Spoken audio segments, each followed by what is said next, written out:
11. Friends don't lie. Stop it! You're freaking her out! She's freaking me out! The upside down. Do you understand what he's talking about? No. I found the chocolate pudding! Oh God, please tell me it's not the kid. I need you to hide! Mornings are for coffee and contemplation. Holy shit. Welcome back. My name is Kit. I'm Andy. And I'm Steve. And this is Streaming Stranger Things. This time it's the finale of season 3, chapter 8, the Battle of Starcourt. The Battle of Starcourt. There was a battle. We lost many men. There was a firefight. Yeah, man, you guys, we're almost there. We're almost to season 4, getting very close to the premiere, as they say in Inglourious Bastards, of season 5. Exciting. Final season. Gorlami. Arrivederci. Really let me hear the music of it. Great movie. Covered that already too. Dang. Now, what we got to do, this is a big episode. We got we're going to talk about our overall thoughts after we do our MadLibs and stuff. And then we got to rank the seasons, the first 3 seasons. Mm-hmm. And I was thinking last night, I don't actually remember what our current ranking is, which is really funny because there's only been 2. 1 is 1, 2 is 2. Okay. That's what I thought. Yeah. But yeah, no, for sure. I just fucking love this show. It's right up there with the best of them to me. It's so fun. But yeah, we get to rank them. And I think, honestly, it's going to be an argument. I think it's going to be a whole thing. This one? Okay. Well, because Andy loves 3 so much. And I don't know if we do. I don't know. We'll find out. We'll find out. But we got all that to do. Tons of Eggos in this one. Yeah. So it's going to be fun, I think. Just me personally. I think you're on the right track. You know what? I'm going to say a hot take before we even No, I won't, because that's overall thought stuff. That's season ranking you just stuff. Blue balled me. I did. I touched it and said, no, never mind. I got somewhere to be. Not for me. That's right. Not today, Satan. So yeah, let's get right into it. It's going to be a big, long episode, I would imagine. And Andy, you're over there fiddling with the MadLibs. Yeah, I was just looking to see if we have any left. There is one at the very back. Who's doing it? Is it my turn? Give me a pen. There's a pen right in front of you. All right. Let's do it. Time for MadLibs. This is the segment where we get some words, we put them on this paper, and we write a story. Are you guys ready to come up with a story with me? Yes. Always. I'm going to be your mod. Always. Steve, I want you to go first. Oh, me? Give me a plural noun. Potions. Potions. Let's do potions. Bottle. Frame. Kit, I need an adjective. Jealous. Steve, give me a person in the room. Severus Snape. Snape. Severus Snape. Kit, I need a noun. Glory. Steve, I need a color. Slytherin green. Mm-hmm. What is going on? You knew what to do. Ender. We stumbled into a very specific theme. Give me a silly word. Quidditch. That is a silly word. A silly sport. Don't get this wrong. I saw a comment. I need a number. Why is the kid with glasses the best at finding the snitch? It's like, that's a good point. He's blind as hell. Performance enhancing glasses. What was mine? Sorry. A number. And he said, don't get this wrong. So is that a Harry Potter number? Yeah. I mean, what would that be? 9 3/4? There it is. You got it. I was like 11. I need a plural noun. Bludgers.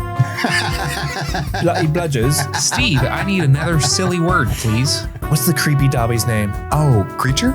Oh, it's this creature. I thought he had a goofier name. Weasley. Slughorn is a Weasley. Kit, I need an adjective. Also, you came up with creature before I did, and I'm impressed. Ooh. It could be used as an adjective, though. Muggle? Like you'll muggle ass. Yeah. I like it. Steve, I need a noun. Wand. Kit, I need an adjective. Greasy. We're back to Snape. We circled around. We got there. Obviously. I need a noun, please. Unrequited love. I need a part of the body. Nipple. Snape's got a nipple. They're very Snape-esque. Yeah. Would you like to see it? I need close a friends get 2. number. 3 ball. I need an exclamation. The one you wanted? J.K. Rowling's a turf? What's that? magical gag shop that the Weasleys love. Zonkos. Let's do Zonkos. Okay. Zonkos. And lastly, Steve, I need an adjective. Magical. All right, tune in to the end of the episode and check out the story that these two just came up with. Although it's not so much story as it is a little game within itself. So stay tuned at the end for Stranger Trivia. Oh no. I like games. Clearly a fun guy. Call me a mushroom. I like to let my greasy hair down from time to time. It's a hard impression to do because it takes so long. You got to commit to It's it. like we were doing the podcast for Ents. It's funny, and then it's like, fuck, this is exhausting. Yeah. Okay, yeah, stay tuned. So you gotta stay to the very end of the pod to hear what the fuck we just did and why we did a Harry Potter themed, Stranger Things themed Mad Lib. We don't know. We just fell into it. I don't know. We'll find out. But yeah, the finale, the Battle of Starcourt. What are your overall thoughts? What was it like? Andy, you were rewatching this for a fourth time. Your third time was a mere 2 months ago. Absolutely. And Steve and I, this is our probably third rewatch of this episode at least. 34th, yeah. I feel like I'm nice and comfortably removed from my last rewatch. Although, as I said before, my last rewatch was very much it's a thing on while I'm doing other things. So like I'm folding the laundry. It was a and fake rewatch. The battle's happening. Yeah. You know? Yeah. Well, I mean, I would call it more of a comfort food rewatch, you know? It's like just you want something that feels good on there. But as far as overall thoughts, visiting it again, I think that this is an absolutely stellar finale. I think it is such a phenomenal payoff to have the climactic showdown occur at the centerpiece of set design that you set up for this entire show, or this season, I should say. To have the Meat Flayer show up at the mall and all the kids are fighting it in the middle of the big courtyard is so fucking fun. It's so visually impressive. I think that this episode is hysterical. I think the payoff of Susie not only being real, but being a genius that saves the world because she knows Planck's constant is incredible. I think Iconic, one would say. Yeah. Oh, yes. Like one of the most iconic Stranger Things moments ever. Forcing Dustin to sing the Neverending Story theme song over the radio while the Meat Flayer's chasing the Griswold gang in the car and stuff. That is an all-timer moment. Yeah. It's so funny. I remember us watching it for the first time at Steve's house, and we were all laughing hysterically. Yeah. It was the funniest thing. Obviously, it's diminishing returns because the novelty is worn off, but I haven't forgotten that feeling, and it is just so much fun. It still hits me as hard every time. Yeah. I love the Neverending Story. I love that song to begin with. So that's like nostalgia coded specifically to a person like myself. But still, it's like, this is magic. This is magical. It's Hopper's defeated face as they dolly the camera back. Or like Murray, just like, And Murray's slow turn, but then Hopper, like, when he's just like, kill me. I hope I don't survive this. That gets me every time. It's really funny with the thing in the background of the car, for sure. so but, Steve and Robin are just kind of like, and it's one of those moments I think some people hate. Like, you either love this moment or you hate it. And we're definitely on team love. Oh, absolutely. yeah, I think there are certain people that hate joy in general. Though. Sure. But there's other absolutely hysterical moments throughout this episode too. I like Murray when they're riding the elevator and he says, if things go away, they'll never even know we were here. And the elevator opens and there's like 7 guards standing there. All-timer moment. Absolutely fucking hysterical. I love that we get a bitchy Meat Flayer that like picks up a radio and goes, fuck you, and throws it just cause. Like, that's so fun. And then obviously, on top of all this comedy, some great action fighting the Meat Flayer and stuff, we have some absolutely gut punch, heart-wrenching moments near the end with Billy and with Hop's letter and stuff. Like, it's not all just fun and games. It is a roller coaster of emotions. And I think that overall, this season is just such a fantastic continuation of like, hey, we did our thing and then we did the thing again. We made it better. But this is where the show starts to find its own identity. And it's no longer just a hodgepodge of Stephen King knockoffs. It is its own fun thing where we are still doing the Stephen King thing, but we are also going to just enmesh ourselves in the 80s culture and kind of spoof so many of our influences and bring in so many different things at once that it becomes its own thing, as opposed to just a greatest hits type of thing, which is mostly what we got in the first season or two. I think that the body snatcher story was obviously incredible, and I think that this setup before the big I think that the wonderful, like, happy, calm before the storm vibe that this season has before we get into the real horror of season 4 and presumably season 5. I think that this was a great, like, pinnacle before we start the downward trajectory towards the climax. Just great. I agree with all of that, Andy. I don't know if this is a hot take, but I'm going to posit that it is. Hot take. I think this might be the best season finale of all the seasons we've seen, at least so far. Maybe that'll change when I rewatch season 4 again. But so far, like, this episode is just everything you could possibly want from this show. It's really funny, like you said. It's because it's getting its own identity. I love, the show's amazing at getting all the characters and plot lines to come crashing together. And I think they do it so it gets better and better every season. This is maybe the best example of all the characters coming together and trying to win the day.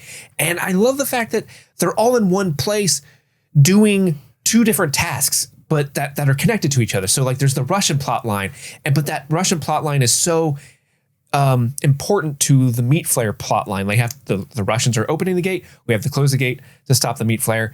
And so there's, like, 2 different antagonists that, like, don't even have anything to do with each other other than the fact that the gate's open. And I just like the way that the action is played out that way.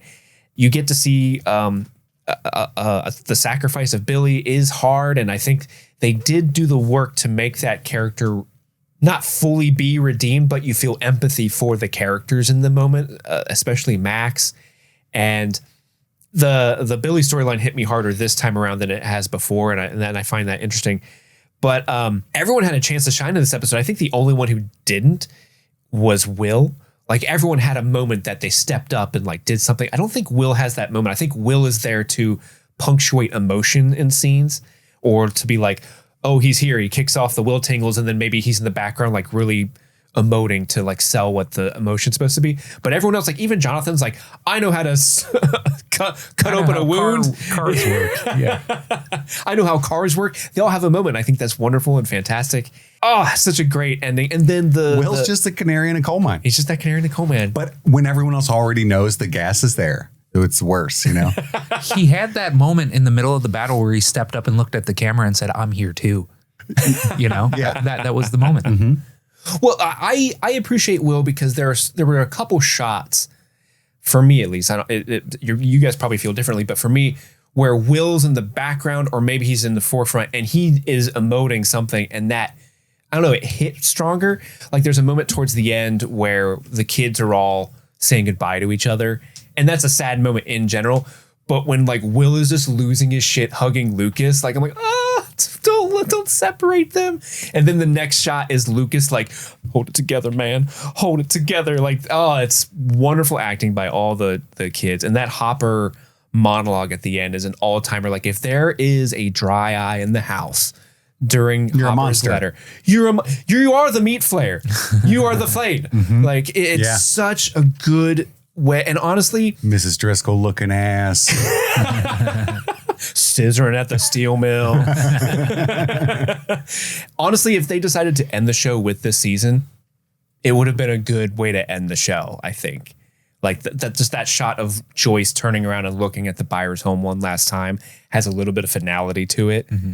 That would have been awkward, a lot of weight. though, with just leaving Hop in Russia, Well, remember, if you guys remember, I thought this was funny. There's that, like, post-credit scene or mid-credit scene where we're in Russia. And like, we debated on who that was, didn't we? We thought it was Dr. Brenner. Yeah. Because there was been, like, Brenner's alive, and we hadn't seen him yet. And so we're like, obviously, that's where Brenner's been this whole time. He's in Russia. It was a fair point. Yeah. It didn't even occur to us that Hopper could have just hopped. It would make sense that that's how the Russians knew about that, how the gates worked and stuff. And I stand by it as a good prediction. Oh, I think we were pretty. I thought Hopper went into the upside down hole. Remember? Mm-hmm. I thought he dove into the vagina. Isn't that technically what he does? I think so. Oh, I think he technically does. So I was right? Yeah, I think he technically does. And he ends up in Russia somehow. I don't know. Like, Interesting. I forget exactly. I don't remember. We'll the find out mechanic. soon. Yeah. Because my memory's the worst on season 4 because I've only seen season 4 once. But no, like I said, if they didn't have that post-credit scene and they just ended it with everyone leaving Hawkins. So you just thought Hopper's dead and it's a great finale. Yeah. Joyce is brokenhearted again. I get what you're saying, but it's cold. Oh, it's very cold. But it's one of those like, I love French films. Make me feel miserable, baby. I love the cigarette. I am Make sad. me feel the sadness. Yeah. Yes, Will Byers, you cry like a little baby. Oh, Joyce will never love anyone again. Oui. Comment ça va? But I love this episode. Toilette. But Kit, what did you think about the finale? I think this finale is wonderful. I love it. I think I wouldn't argue too harshly against the idea that this is the greatest finale we've had so far. I think what I was going to say earlier is rewatching. Again, I've seen more and more of the flaws of this third season than ever. And I've always had like Andy tinted glasses when I watch this. Andy tinted glasses. Because Andy loves the season. Oh, it's a great season. Oh, there they are. He's got them on. I think this is the season 6 of Game of Thrones of Stranger Things, in the sense that I think there are lower lows than ever before, but also really incredibly high highs. Like this is like the winds of winter of this show. You know what I mean? It's like, you're kind of losing me. Holy shit, this is crazy, right? Like this is how I felt about the Battle of Starcourt. This is the winds of winter of Stranger Things.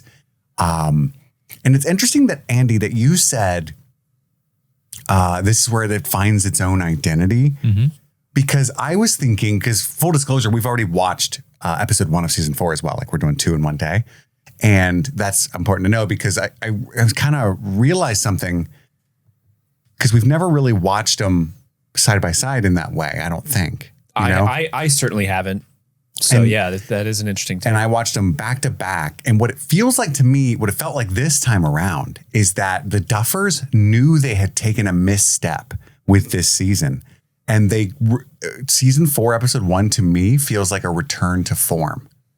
Like we tried something, it was really fun. A lot of people didn't like it, and we need to go back. We need to go back to school. We need to go back to D&D. You know what I mean? Like they go back in a lot of ways. Like the whole plot of this season is like, we're too old for D&D now. And then season 4, they're like, we're playing it again because we remembered people I don't know why I did Trump. People in high school love D&D too. You know what I mean? Like, why'd we do that? And that's like a huge part of the 4th season. We're doing the whole thing where the villain of the game is the villain of the show. We're doing the thing again. You know what I mean? And 3 is none of that. And it works because it's summer. It's summer break. And so it's just like, it's going to have a different vibe no matter I think what. it works that it's so fucking different in general because it's the only one that's like during the summer and not a school year. And but at the same time, it really does feel like they're like, all right, nobody liked that. We're going back, you know? I'm curious what the crowd reviews are relative to the other seasons. I think most like people season think 2 is the lowest worst. Ranked, yeah. And that's ranking it's going to be tough. Because for the reason I just said, I feel like 3 should be at the bottom because all the other 3 are just very similar and it's very like what we're used to. And this one does stand apart. But at the same time, 2 is just like 1, but 2-ier. And I totally understand everybody that thinks that 2 is the worst, you know? I think that 4 also, and obviously we haven't covered it yet, so it's too early to, count that. But I think that 4 leans the hardest into horror. And in that regard is the least like the rest because it's less fun and more spookies, you know? I think they hook you with the familiar feelings at the top of season 4 and then they ramp up everything else that season 4 becomes. We'll talk about that soon. Yeah. Yeah. But I do think you're right about that, but that's less of a departure in my opinion than doing like a Harry Potter thing where the story itself grows up with the characters. Yeah. Or like the Black Phone 2 just did it. Like it's much more violent than the first movie and stuff. And it's because those kids are older. And I think that they are able to do that, you know, and I always appreciate that, especially if you're growing up as well, along with the story. So I don't know. And I'm getting off track a little bit. This episode is incredible for all the reasons you guys said. I just thought that was interesting because I kind of, not the opposite, but I had a very separate realization watching this and the first episode because I would argue it does sort of find its own identity, but they don't keep it, in my opinion. You know, they really do hardcore pivot back to the more spooky stuff. Even though there's a lot of body horror in this movie, it's like I don't know. It's like a They Live or a Sam Raimi almost kind of fun gross. You know, they're at no point during this season 3, are they like, we're trying to scare you, you know? Not really. It's just like, oh, gnarly, you know, like Ice Scoop's true. You know, it's like it's all fun and silly. Troop. I said Scoop. But that made me think. Oh, the Goop Troop. The Mind Flayer people are Goop's troop. Oh, because they're Goop. I love it. I dig it. But yeah, it's really that last, that kind of denouement section with everybody saying goodbye and Hop's letter and stuff where I'm like, this is, after all of the spectacle, it's that part where I'm like, this is a great episode, you know? The whole thing where it is revealed that Hopper actually put some heart into that note and ad-libbed, and it's such a good reveal from a writing perspective that he didn't just write what Joyce told him to write. And it makes it even sadder that Mike was a fucking asshole. Yeah. Because he had really poured his heart into that. He had that cigarette ashes all over his shirt. He was like, I'm going to pour my heart out. And then you got Mike Wheeler in the audience. Like, God damn it. You know what? Dead grandma. Back to plan A. Beat your ass. Yeah, I don't know. That was a lot of rambling, but that's how I feel at this moment. I'm excited to dig into the meat and potatoes and see where we're at the end of this. You guys ready? Let's do it. Let's get the taters. So we're going to do a scene-by-scene, play-by-play recap right after a quick break to hear from one of our sponsors. And we're back, and Netflix describes Chapter 8, The Battle of Starcourt, thusly. Terror reigns in the food court when the Mind Flayer comes to collect. You got my money? You got my money? Where's my money? Oh, that's right. It's Jennifer Coolidge. Mama Flayer needs a hot dog real bad. I always get my money. But down below, in the dark, The Sopranos for you. the future of the world is at stake. Dun, dun, dun. Da-da-da. Terror typically reigns in a food court of a mall. Just It throwing that out does. there. You've got Campylobacter, Annie Ann's hepatitis pretzels. A, E. coli. Annie Ann's. Hopper, Joyce, and Murray are heading to the food court. I love the bit where Murray's like, look, we don't know it's your kids. And Joyce is like, Yeah, yes, we do. None of the other kids in the town even have names. No.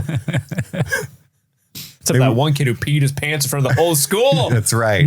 Seen him in 2 seasons. Troy. Elle is in a lot of pain with that thing crawling around her leg. That shit looks so awful. Oh, yeah. Jonathan's just rooting around her leg, dude. It's so crazy. Jonathan runs her a knife and some gloves. He sterilizes the knife. He's got the real big flappy plastic gloves that are never comfortable to wear ever. Those aren't sterile. No. Like, you know, the teenager pulled a whole pile out of the box accidentally. They fell on the floor and shoved them back they in. just put them back in. Oh, exactly. yeah, for So sure. she's definitely got some bacteria to worry about. Robin is panicking. And in her panic, talking about Beth Wildfire's compound fracture on the soccer team. It was gnarly.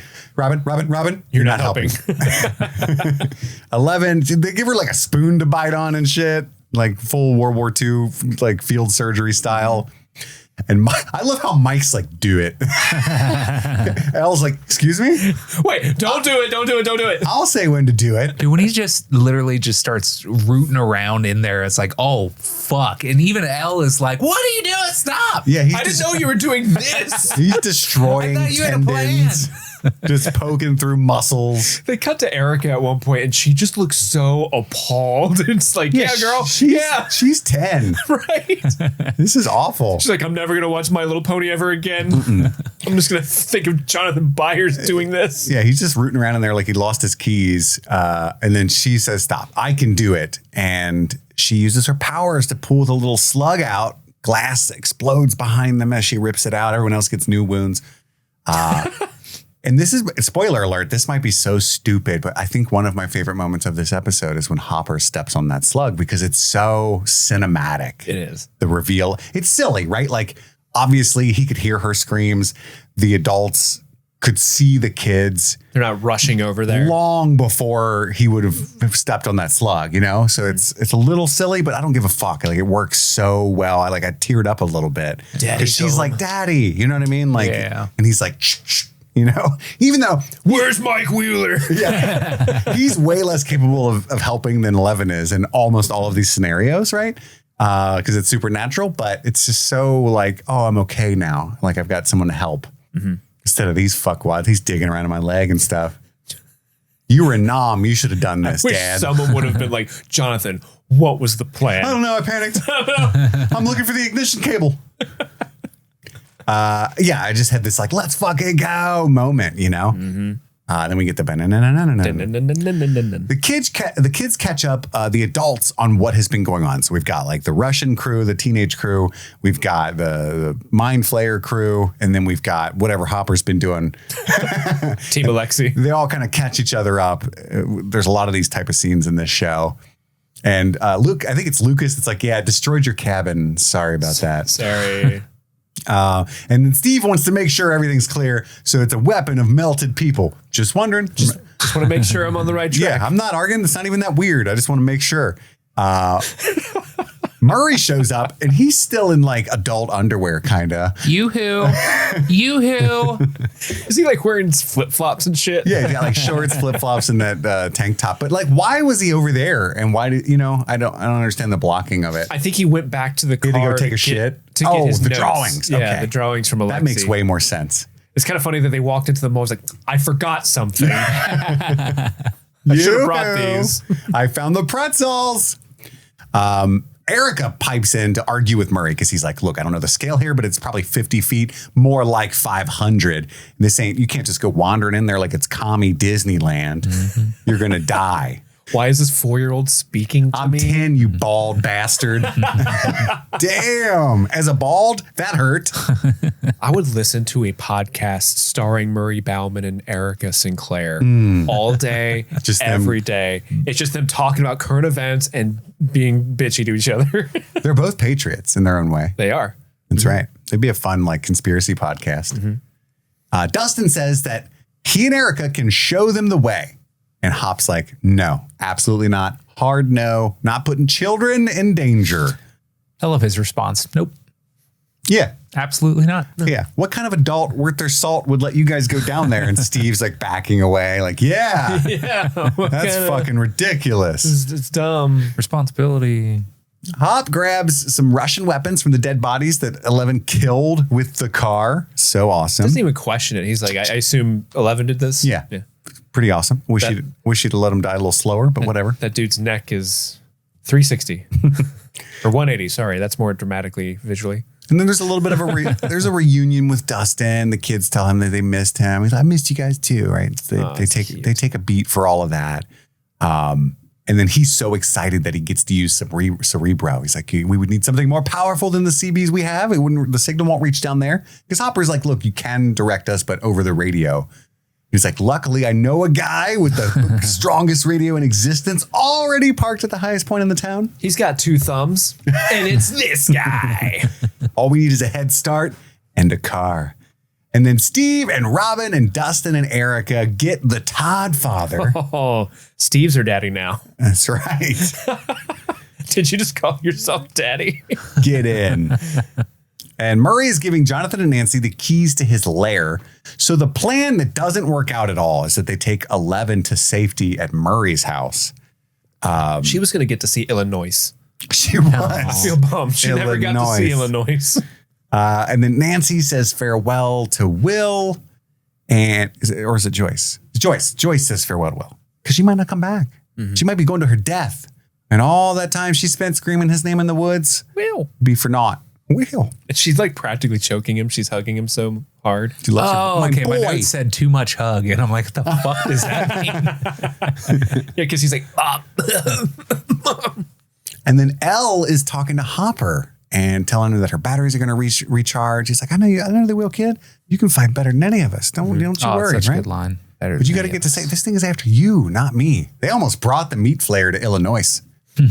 hey, Think about that. That thing running through Chicago, that'd have been bad news. maybe the army would have stepped in sooner. That's all I'm saying. It would have been like the Pillsbury Doughboy in Ghostbusters. Pillsbury Doughboy. Or Marshmallow Man. Stay Puft Different. Marshmallow Yeah, Man. that's way different. Pillsbury Doughboy. They're just poking his giant belly. Who wants to touch it?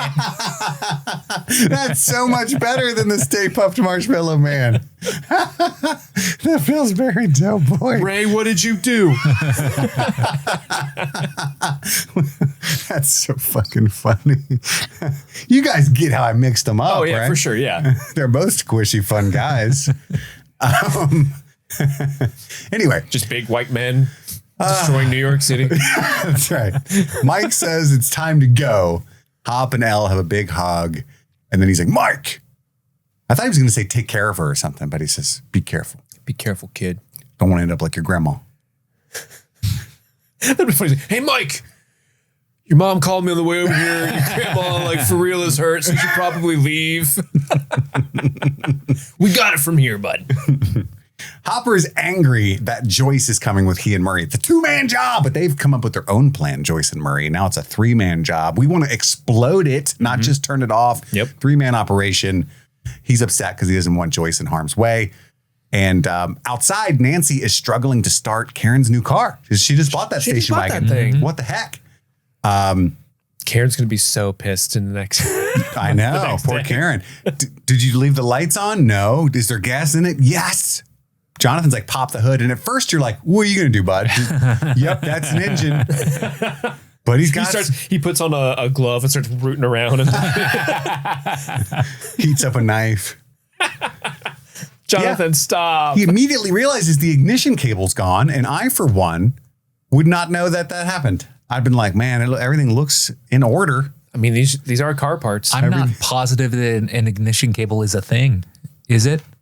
Well, they wouldn't just invent that, In would the- they? Make it up for the show? In a 1980s station wagon. Yeah, they still had carburetors, Andy. I don't know. I don't know what that is either. It is an ignition cable. Well, now that we have fuel injected engines, we no longer need a carburetor. Oh, okay. It was prior to the invention of fuel injection. I only kind of know how to drive a car, so I'm good.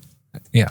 Is an ignition cable a thing? I don't even know what to Google. Yeah, I'm sure It is. The ignition cable is a wire that transfers electrical energy from the distributor, as he says, to the engine's spark plugs. Indeed, Andy. He knows his shit. He does. Because earlier he's like, there's the distributor. Oh, you know why? Oh, he works on cars with his dad. He and Lonnie used to work on cars together. Yeah, look at this one. I knew he learned it from Lonnie.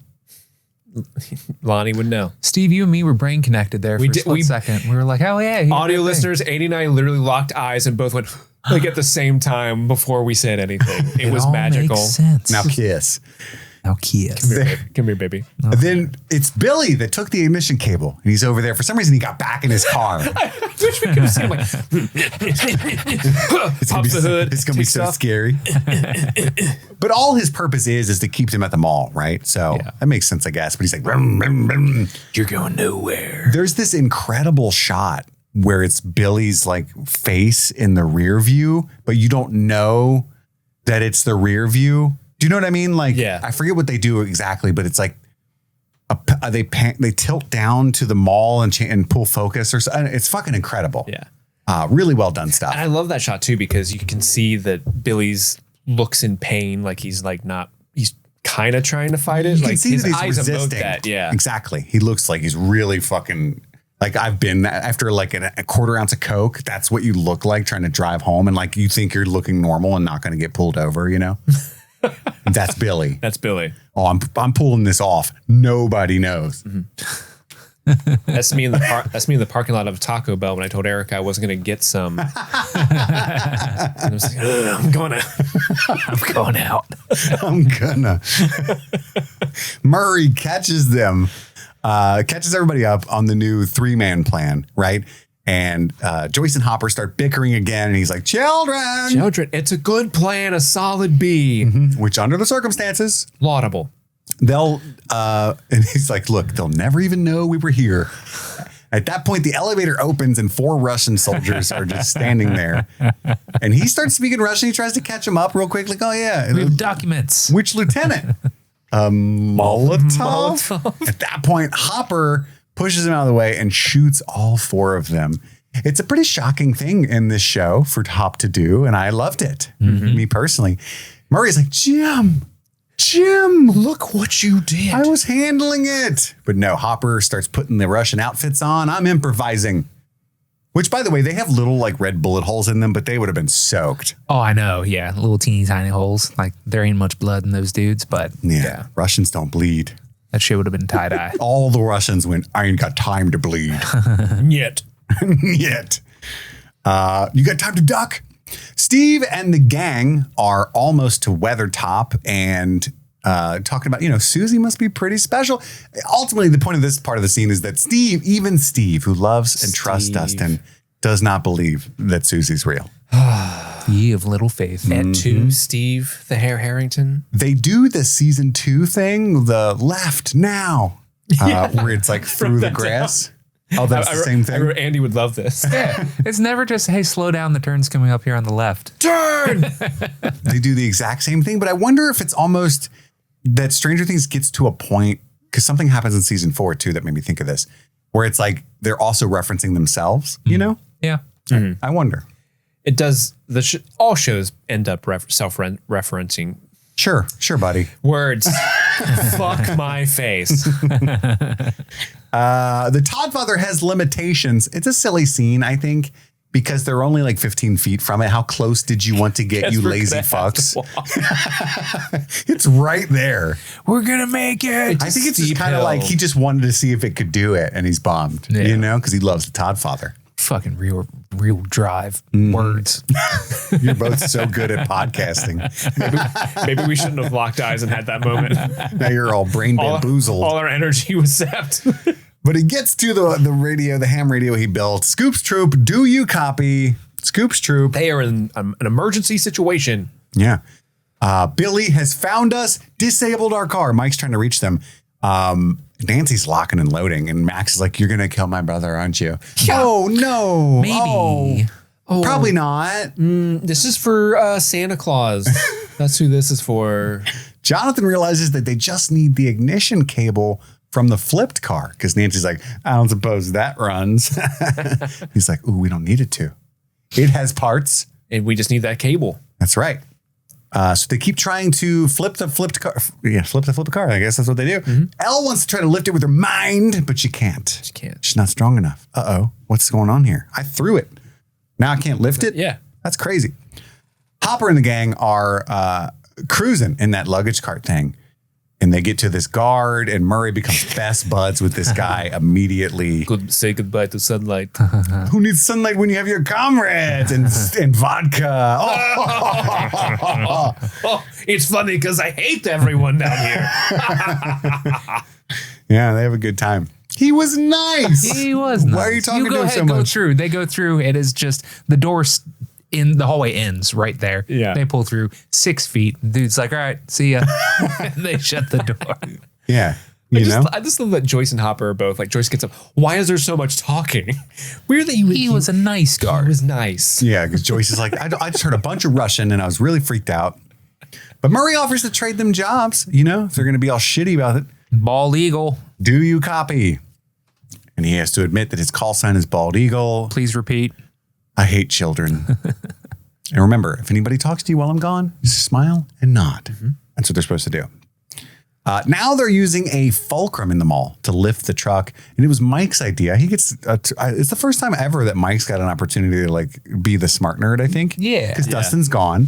Totally. And now he, gets to do some physics. But Mike pays attention in Mr. Clark's class. It's like, yeah, science, bitch. And they've all got like, I forget what they're called, but like those stanchions or whatever they are. Stanchion, maybe. They're like for movie theaters to like put the little ropes on. Yeah.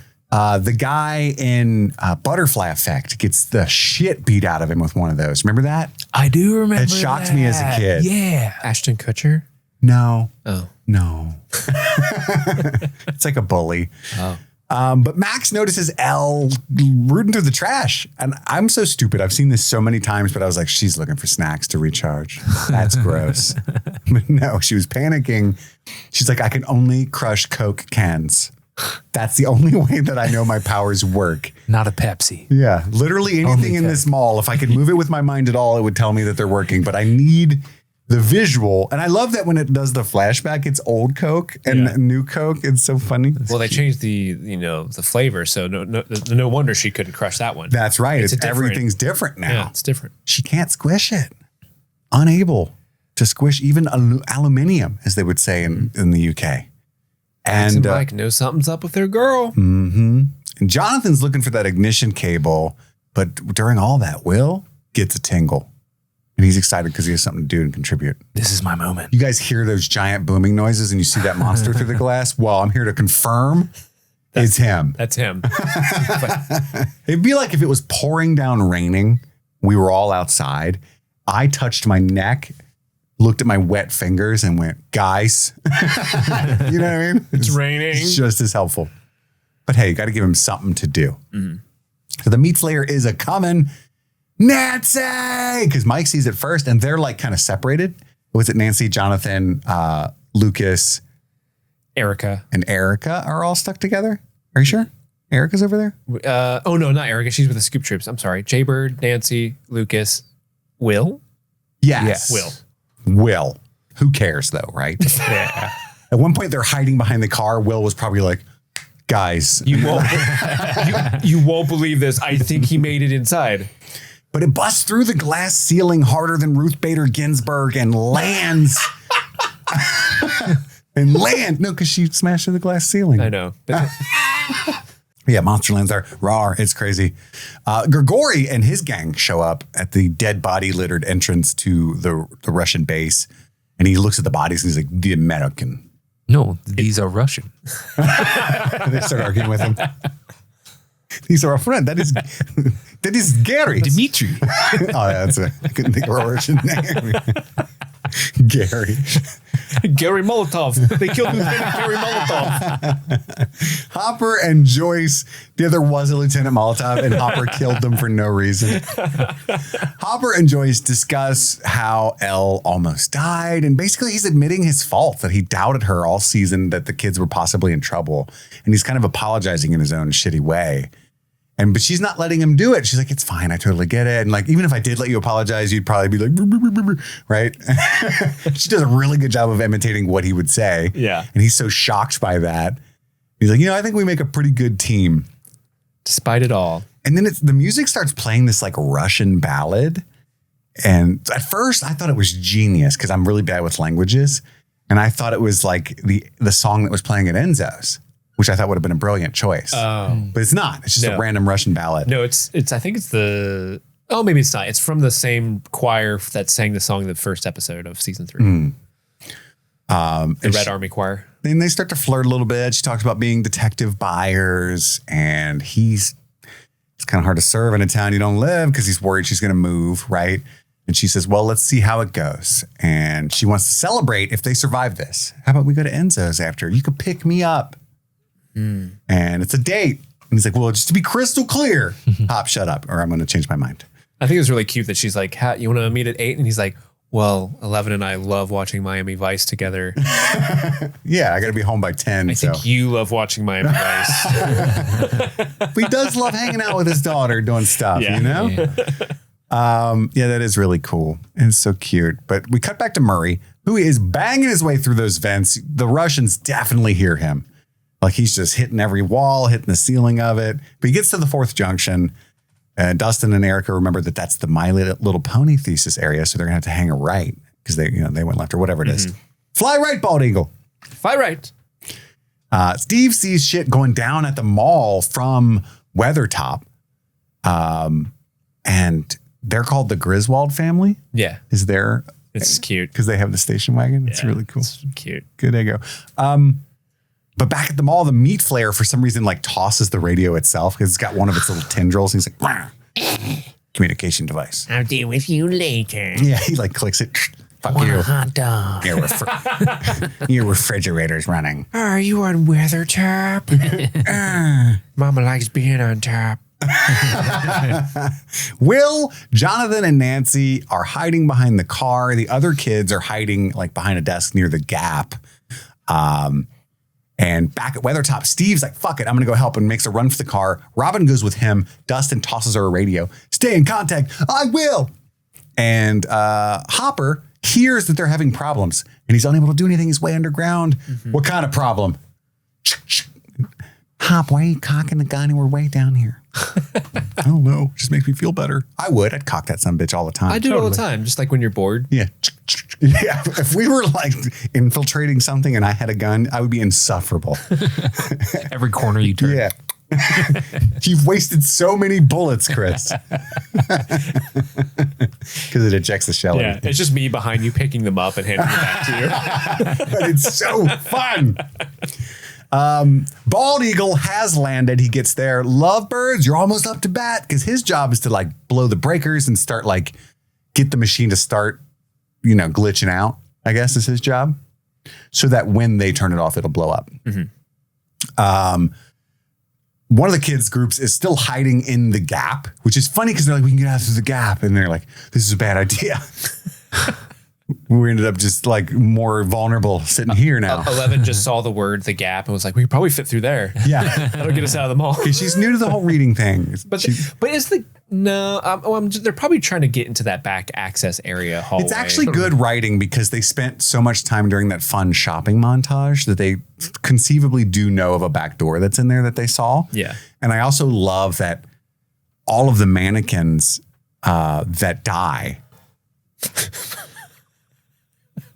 are dressed like Elle, which makes sense because it makes it scary for the audience because every time it grabs one and it's wearing that shirt, there's a part of you that's like, They got her. Right.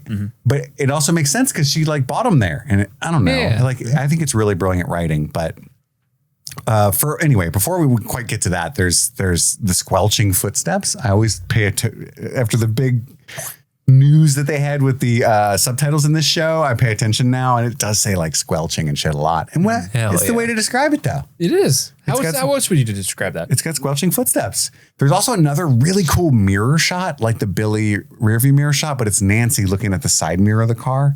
It's just a really good shot. They were playing around with some different stuff, and it was working for me. Mike wants to run for the stairs. Elle says to go through the gap, right? And we talked about that. But unfortunately, they knock things over on the way in. They give away their position. And it sprouts these little looky-loo tendrils. It reminds me of... What's the Alien? It's like an 80s Alien movie. It's War of the Worlds. Yes! Oh, yeah. That was an Eggo. That's cool.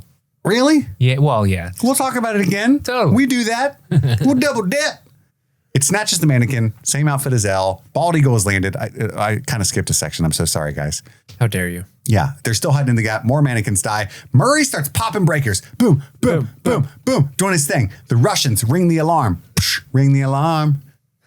Ring the alarm. Red alarm. Red alarm. It's a Christina Aguilera song you guys didn't listen to, apparently. I didn't. Gotta get dirty. Ring the alarm. You don't remember that? No. That music video was wild when you were an adolescent, I tell you that. Anyway. And they're all genie in a bottle. I'll tell you that. No, that's a different one. Different one, Andy. Lucas pulls out the wrist rocket to save the others. He hits the balloon. Yeah, I love how they have that dramatic tension. It's like he's going to hit the big Mind Flayer. It's like, no. Balloon. Boom. It kind of would have worked too. It would have also distracted him. Hey. Ow.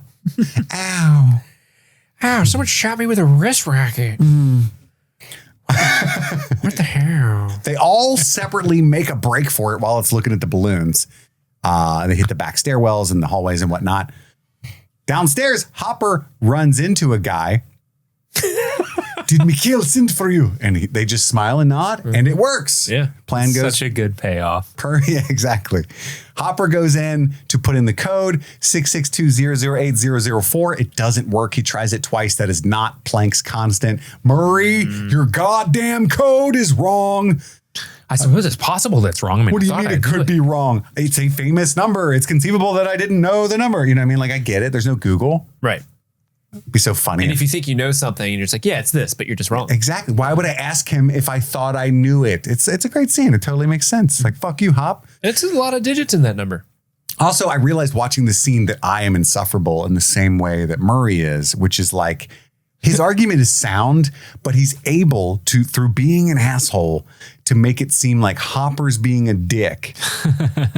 Because you know what I mean? Like, he's like, why would I ask Alexei to tell me the number that I knew? idiot. Actually, I think that Alexi got it wrong. I'm pretty sure that 66260080. When it's like, you're an asshole, you got the wrong number, and now we're all gonna die. But Murray's able to twist that, like, why? No, you this fucking dumb. your fault. Exactly. And I do that. And it sucks. Nothing I can do about it now. Too old. Just lean into it. Just lean into it, bald eagle. Hey. Dustin's listening to this exchange and immediately just like changes the channel on the radio. He's going to get Susie's help. He's inspired. Yeah. Jonathan goes to put the ignition cable in. Nancy, she's locking and loading again. She's doing the Kit move because it's already loaded. But she's like, this is so fun because she locked and loaded And earlier. Nancy looks awesome doing it. She does. Put a gun in Nancy's hand. The episode's going to be a banger. Jonathan's in the car trying to get the car to start while she's firing her bullets at Billy, who's driving at her. She empties the clip in that bitch, but it does nothing. Uh-oh, she's going to die. They're all going to die. Boom. Steve rams Billy right as he almost kills at least Nancy. And they span out. I love the little line of dialogue where Steve looks at Robin because that was a hard crash. Yeah. Are you okay? Ask me tomorrow. So good. And Steve and Mayan. Steve and Robin have had the wildest 40 hours. Yeah. Seriously. They haven't even They're still coming down from the drugs. Yeah. They were drugged, tortured. They haven't slept. Probably dehydrated from being stuck in that elevator. No, they drank all that water at the movie theater. Oh, that's right. They did drink all that. You're right. They're at Then they least threw it up, hydrated. though. Then they threw it up. Oh, no. You're right. Ooh. They're probably dehydrated. They're going to be messed up for a week. And they see the Mind Flayer for the first time. That's got to be interesting. They're like, whoa, that is crazy. They get in Nancy's car, Robin Nancy's and Steve. like, I'm sorry. Robin's like, am I still on drugs? Someone please tell me. I feel like I should be still on the drugs. They start puking again. But the Meat Flayer gives chase, starts chasing after the Griswold car. Meanwhile. And we cut to Salt Lake City, Utah, which means Susie is probably Mormon. She's definitely Mormon. She's 100% Mormon. What makes you say that? Because of Utah? Well, Utah and other things that happen. She has. I think Dustin says she's Mormon in an Mormons earlier episode. don't. She literally has a like flyer on her wall that says Brigham Young. She- Really? Yes. Oh, okay. She's 1,000,000% Mormon. Yeah, and Dustin says she's a Mormon, I think, in when he's telling the kids about it earlier. But Bummer. then, yeah, there's a bunch of stuff in season 4 that's like, that's a Mormon. So she will be one of Dustin's many wives when they get older. Susie, do you copy? She's real. Everyone realizes all across the gangs at the same time that it's a real person. And I love that this tiny, inconsequential detail, which is actually so important, it's got its own B plot, you know? Is the girl real? And it comes to a resolution here amidst all this chaos. It's like everyone is still like, oh, no shit. Like, even though they're about to die, this does Susie is real. take prominence in their emotional lives. I'm so sorry. I've been busy saving the world from Russians and monsters. First off, fuck course that. you are. He tried to reach her and she did not answer is the last thing that we saw. Yeah. So what are we supposed to surmise? That he has talked to her since and was supposed to call her back? Or Well, I don't think he he's got got- home and within an hour was trying to call her. immediately because she he might not missed have- his Susie poo. She might not have even made it home. We don't know where Camp Nowhere was. She had to go back to Salt Lake City. So you're saying from her perspective, he just hasn't even reached out. Right. Yeah, Yeah. totally. But he doesn't. No voicemail on He's his like- CB radio. He must have learned from Lucas's dad. Because he doesn't hit her with it. I tried to call and you didn't answer. He's just like, I know, Susie Poo. I've been busy. Sorry, Right? I've been busy saving the world. And she's like, of course you are. Do we take from this that he's told her things he's not supposed to tell her and she believed him? I don't know if he maybe has told her specifics, but he's definitely told her like, oh, I saved the world from monsters. Maybe that vague. I be doing shit. Yeah. Or maybe she just thought it was like a campaign. You know? There's also a funny bit where she hears Erica, aka a girl. Who's that bitch? Nothing. There's some interference or something. And even though he knows he's lying, but he knows it's not worth it. It would take longer to explain. But Let's switch frequencies. yeah, but he leans into the switch frequencies. Like he's just like, no, so it must have been interference. Let's get off the radio so this person doesn't keep talking. 14.158. We cut to the gang. I think it's the Griswold gang who are still fleeing the flare and listening to Susie Poo. She does, in fact, know. Love Stephen Robbins. Susie. She does, in fact, know Planck's constant. But she's like, look, you haven't talked to me in over a week, and now you want a mathematical equation that you should know. Oh, she hit him with it. Oh, yeah. Like, honestly, really kind of like questioning our relationship right now. Come on, bud. I want to hear it now. And No, please not now. she threatens to sign off, and then he starts singing Never Ending Story. She wants a quick duet. That's what they do for fun. Yeah. That's their thing. Let's duet. And then we get this Is that what we call it? These iconic days? scene that I can't imagine anyone hating. It's so goofy to me. It's like the monster around. stomps around. They're singing together. Hopper's listening. Murray's listening. It's gold. It's so funny. The best part about it is that Dustin, in the middle of it, or maybe right as they end, he like does that giggle. Yeah, Like he he's wasn't having a just good time. chagrined to do it. He was like happy to do that. That's their thing. Oh, that's why I love you. You know? Like Yeah, I love Susie when they do story. She stands up, fist out, like That pose she does it sells it. It's like the perfect punctuation on the scene. I love it. I tried to write the number down. I think I got it wrong. 6.626070004. You nailed That's it. it. I fucking did nail it. You nailed it. They had the same number, except it was an 8 instead of a 7 when they had it wrong. Mm-hmm. And 2 zeros though.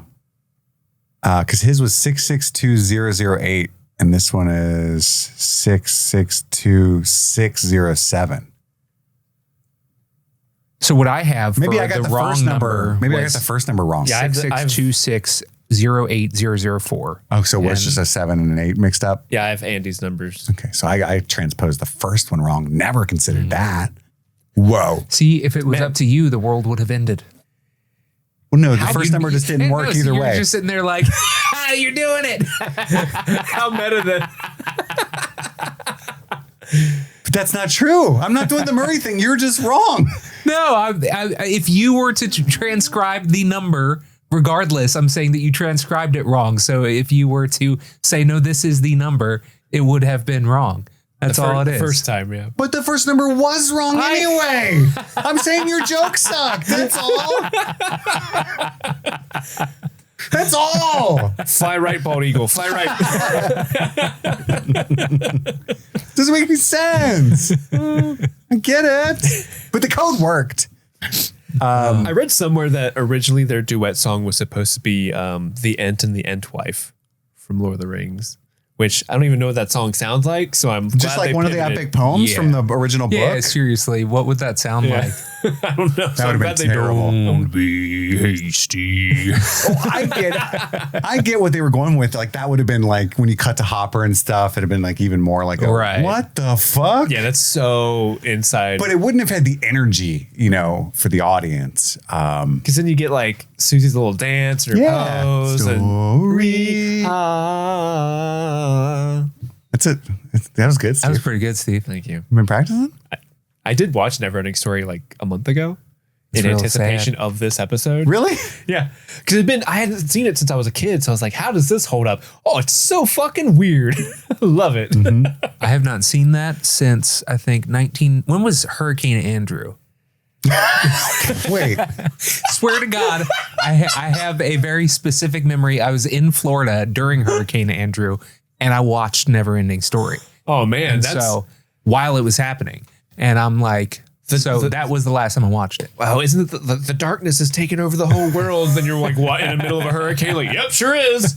You're on vacation in a hurricane? Yeah, it was crazy. I was there when Andrew hit. 1992 There it is. was the last time you watched Neverending Story? Must have been. You were five? Yeah, I guess so. We need to rewatch it. It's Seems good. about right. It's good.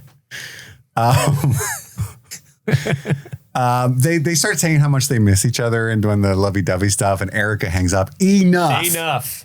Great stuff. But it cuts to Susie, and she looks so hurt. Yeah. The Like, way oh, you just used me she feels so used. for Planck's constant. If I had a dime for every time. All guys want is one thing, and it's Planck's constant. Billy gets out of the car. He's like wounded and still kind of fighting the flare. Poor Mike, Max, and Al finally stumble out. Fuck, and they go back in. Son of a bitch. Max kind of runs back to close the gate, but it's not soon enough. The meat flayer is turning around because Billy saw Elle, and it thought Elle was in the car. Mm-hmm. That's what's going on here. Billy gets to the gate. But I love how they're like, oh, I guess it it turned around and gave up. And Jonathan's like, it didn't, because Jaybird knows. Yeah, he doesn't give up. Yeah, he's stepping up. It doesn't get tired. It doesn't sleep. It doesn't need to eat. It's Jennifer Coolidge. Yeah. I only need to eat hot dogs. Billy gets in the gate. The machine down in the Russian base is going all wild.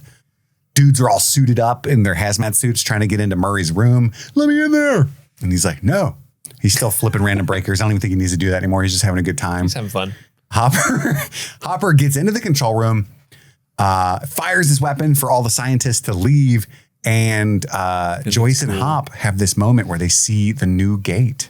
And You ready to end this? Bad memories, bad times at El Royale, And he busts out the keys. Boom, boom. There's 2 keys. Mike and the gang are running from Billy. But Mike gets to like a locked door and Max backtracks to try to talk to him. She sees Billy come around the corner. She tries to talk. Yeah, your name is Billy. You live at 4901 something. Yeah. I forget. You love the band Head On. And he's like, that reminds me. Whoa! Oh, he backhands her so hard. And then he slams Mike, slams Elle, picks her up. Done. Immediately dispatch them because they're children. And I appreciate that. Mm-hmm. They didn't do some silly thing. Right. They're kids. Mike puts up a fight. Yeah, you're done. I loved it. Like, seriously, if of those 2 characters, Max is the one that has even like a 0.5 chance of fucking up Billy. Mike has a 0.001 Yeah, chance. for sure. I'm not going to lie. This is my favorite scene. I wish Billy would have taken a fall. Make it more interesting. They're back in the lab or the base. They're about to turn the keys when Grigori shows up. Hello. For some reason, he wants to do fisticuffs. He doesn't shoot Hop from behind, which he should have done, Oh, he could have ended that all right there. Rematch. Maybe he didn't was know he was worried. there. Maybe he was worried of like hitting the controls or something. Sure. Well, right now they're 1-1, and so this is like the blood match. Rubber last match. time, That's what it is. but Hop used a gun last time. It's true. Yeah. But Yeah. he one-upped him. That's so true, though. But anyway, Got something to prove. he hits Hop, fucking hits Joyce, throws her into the controls. Speaking about hitting controls, he's not worried if Joyce hits him. She doesn't make it to the gun. She tries. She to crawl for the machine gun, and then there's a fight. Fisticuffs fight. Boom, boom, boom. Billy's taking Elle back to the food court. I love how he sets her down so gently. Obviously, it's because Dacre Montgomery didn't want to hurt Millie Bobby Brown. But I like to try to think that it's Billy fighting back, trying not to hurt Elle. Oh, for sure. They could have shot it another way where she slams down and practically when they're filming, it's a mat, but they could have made it a violent throwdown. But yeah, him doing it gently was a very sweet touch. Yeah. But he is like a strong man. He's just tossing her around. I'm like, shoot. Oh, she probably weighs 70, 80. You know, Yeah. I mean, strong, but like, she's not that heavy. I was impressed. Yeah. You would have tweaked your back for sure. You could lift it, but like, it's dangerous, Yeah, totally. especially with that kind of uneven weight. My back right now, especially. Ooh, yeah. There's that part to Billy's character that he's exhibited all the way back since Heather, where he has that sort of care, maybe because he's resigned to it, that like it'll try to stay still Try and to be stay over still. soon. Don't fight it, that type of thing. Yeah. There's like an empathy there, I guess. I don't know. But yeah, they definitely filmed it intentionally to have that performance. I love that read. Real Both of you. gentle. We're all reading so good. Except for I Elle. wanted a hot dog. I'm giving you 2 stars on DoorDash. This delivery is open. I don't like it. Yeah, he does this thing that he always does. It'll be over soon. Try not to move. The meat flayer arrives. And then it's got that alien style mouth thing, which is apparently that's the converter tendril. The other ones are just looky-loos and findies. That's the one to like, Look, losing findies. snatch the body with. But then the fireworks hit him. Oh, Lucas doesn't look so dumb now. He took every one of those fireworks. For sure. Satan's baby. They went to every convenience store in the county and got all the Satan's babies they could. Well, no, some of those, if you light them, they just go off for a while. They're You know throwing Will's- fucking snakes and sparklers. Yeah, Will's bitch ass is over there with a sparkler, like, like he likes to think he's doing something. Call me by my name, Will the Wise. Say my name. He's like shooting the little screamers. Pop. Pop. He stops in the middle of all that carnage to touch his neck and goes, guys, well, we know. It's back. What do you do on the show anymore?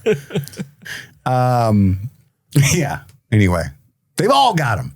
Hopper is still losing to Grigori mostly, but he's doing his best. He's putting up a fight, Yeah, right? he's getting his licks in. It's the fucking 4th of July over there in the Starcourt food court.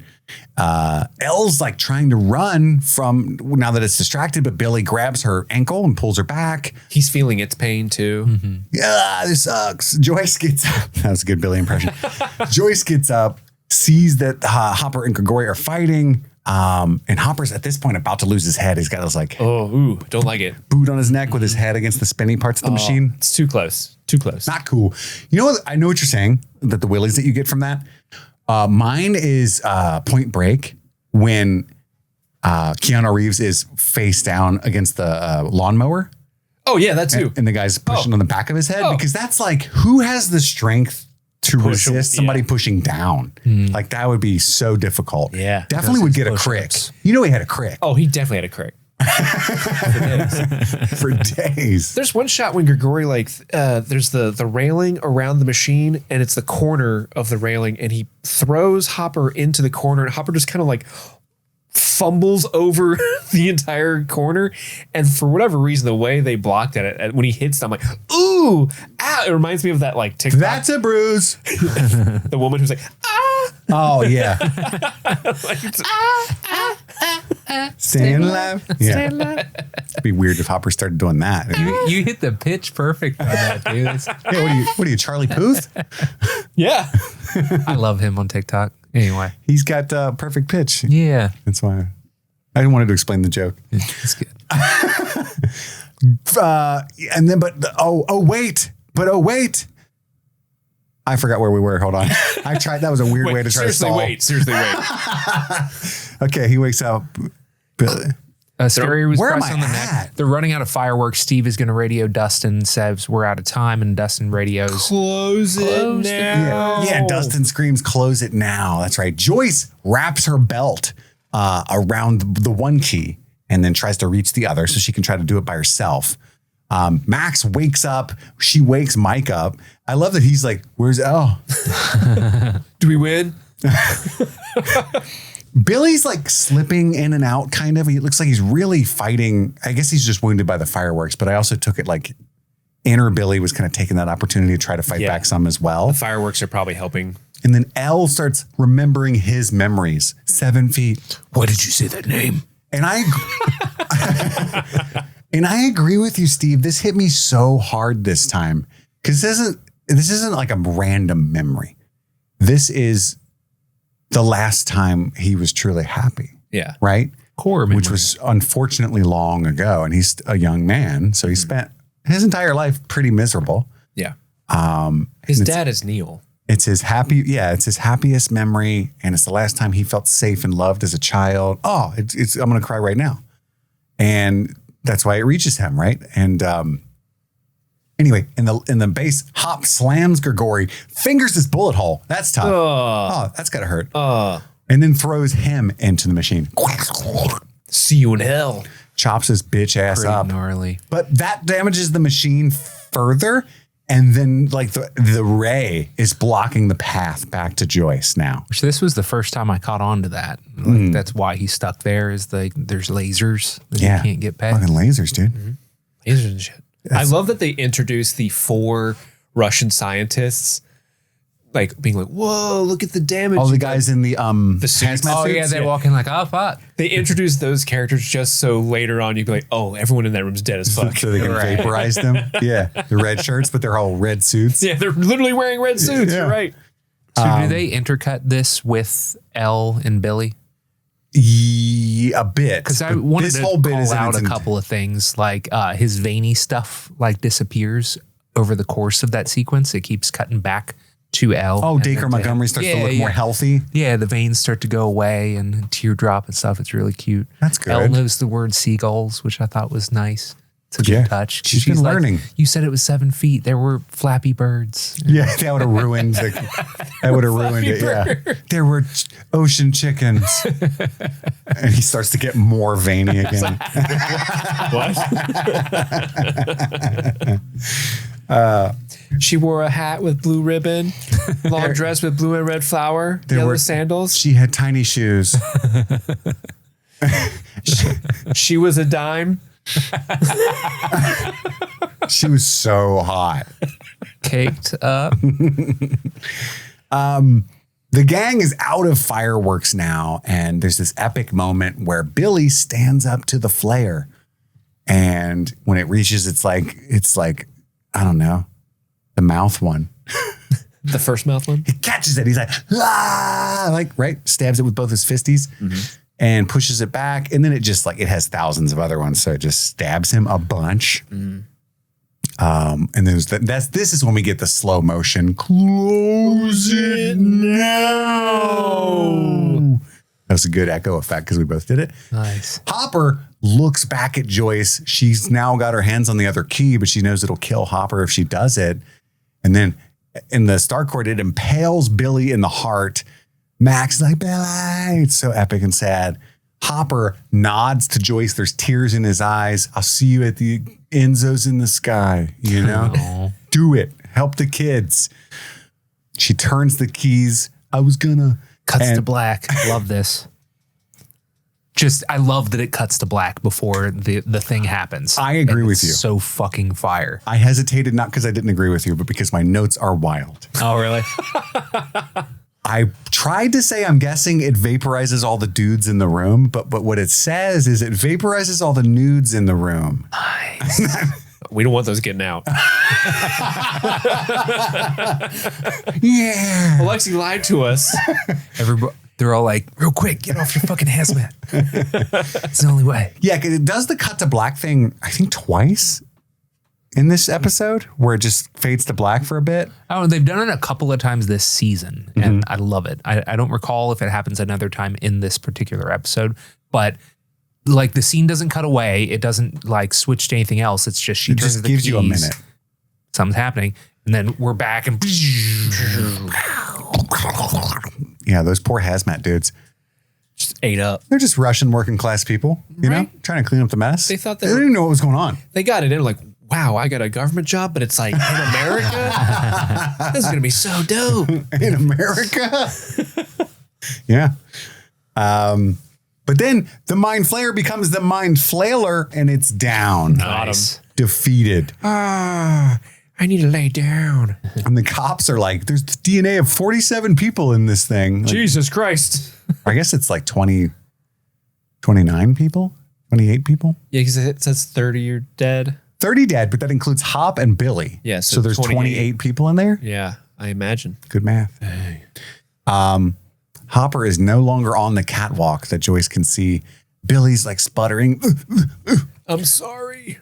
He says he's sorry to Max. It's a quick death, too. Last words, man. You don't draw this one out. Well, he gets a fence post through his chest, you know? It's kind of weird he even could say that. Right. He got a fence post and several other posts. Look, dicks? Is that a dick joke? No. So he got stabbed on the sides too, as well as the fence post in the chest. Joyce cries for Hopper, and Murray comes up and grabs her. And where's Jim? And he's the only one that calls him Jim. And then Murray and Joyce run from the Russian soldiers. On Weathertop, they can see the American troops are arriving. It's Dr. Owens. Woo! How wild is it they got Paul Reiser to come back? He has no lines, but just the fact that he's there and showed up, you're like, yeah, Dr. Owen's back. But that look that he gives when he sees the gate, it's even better than Hopper and Joyce's. Yeah. Oh, man, he's so oh, man, I remember that thing. It's man, I threatened those teenagers because of this whole scenario. And it still happened. Mm-hmm. God, I need a sandwich. I'm gonna go to the diner. That's right. They can't find any Russians. All the Russians are gone. Uh-oh, they rushed out of there. Where'd they go? They rushed on out. The Ruskies. Joyce is back at the mall. There's ambulances and stuff out there. She finds Will, and she's holding Will. So good to have returned. Oh my God. And then she sees Elle looking for Hopper. Weeping. And she was already an orphan. That's not cool. I know. Double orphan? Double orphan. Even Batman's like, ooh, yikes. Wow. That's pretty dark. Gonna need therapy. Double vengeance. Be like if I couldn't find Alfred. Right? Oh. Yeah. Imagine like 14-year-old Bruce can't find Alfred at the party and he's dead. Alfred. Alfred. Yeah, just that look of, Where's the butler? I want a bedtime story. Just that look of Joyce giving Elle, just like, I'm gonna have to break this kid's heart. And I hate it, but I love it that she doesn't break from Will to even go comfort her. It's like she, even as the adult, is like, because she's mourning Hop herself, but also like, I can't. Like it's so bad. Yeah. I can't do anything about this. Mm-hmm. I'm just so glad my kid's okay. You're on your own, kid. She whispers to Will, how do you think about having a sister? Then we cut to 3 months later. It's Cutting Edge. Yeah, the show Cutting Edge. Channel 4 is talking about Hawkins, 30 dead. They mentioned Barb and Bob. All of us conspiracy. We find out that Larry went down, the corrupt mayor. Corrupt mayor. Is the town itself cursed, though? A rise in Satanism.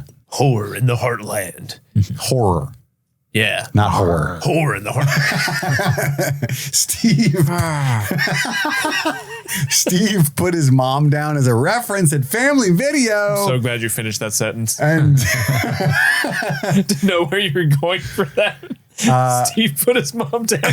he took her to the vet, had her put down. Sorry, Mom. No, he put her down as a reference at Family Video. Yeah, she's like really important. Keith from the arcade is the manager there. Mm-hmm.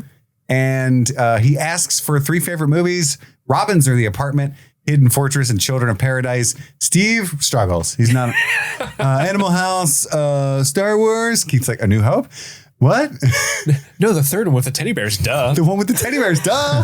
Which is Andy's favorite. It is. Yeah. But that is the wrong answer for Keith, and Robin knows it. So she's like, oh my God. Yeah, Return of the Jedi is famously the one that like quote unquote like film nerds In the 80s? were Oh, like yeah. tut-tutting because of the little teddy bears. It was like Phantom Menace in the early 2000s, you know? Yeah.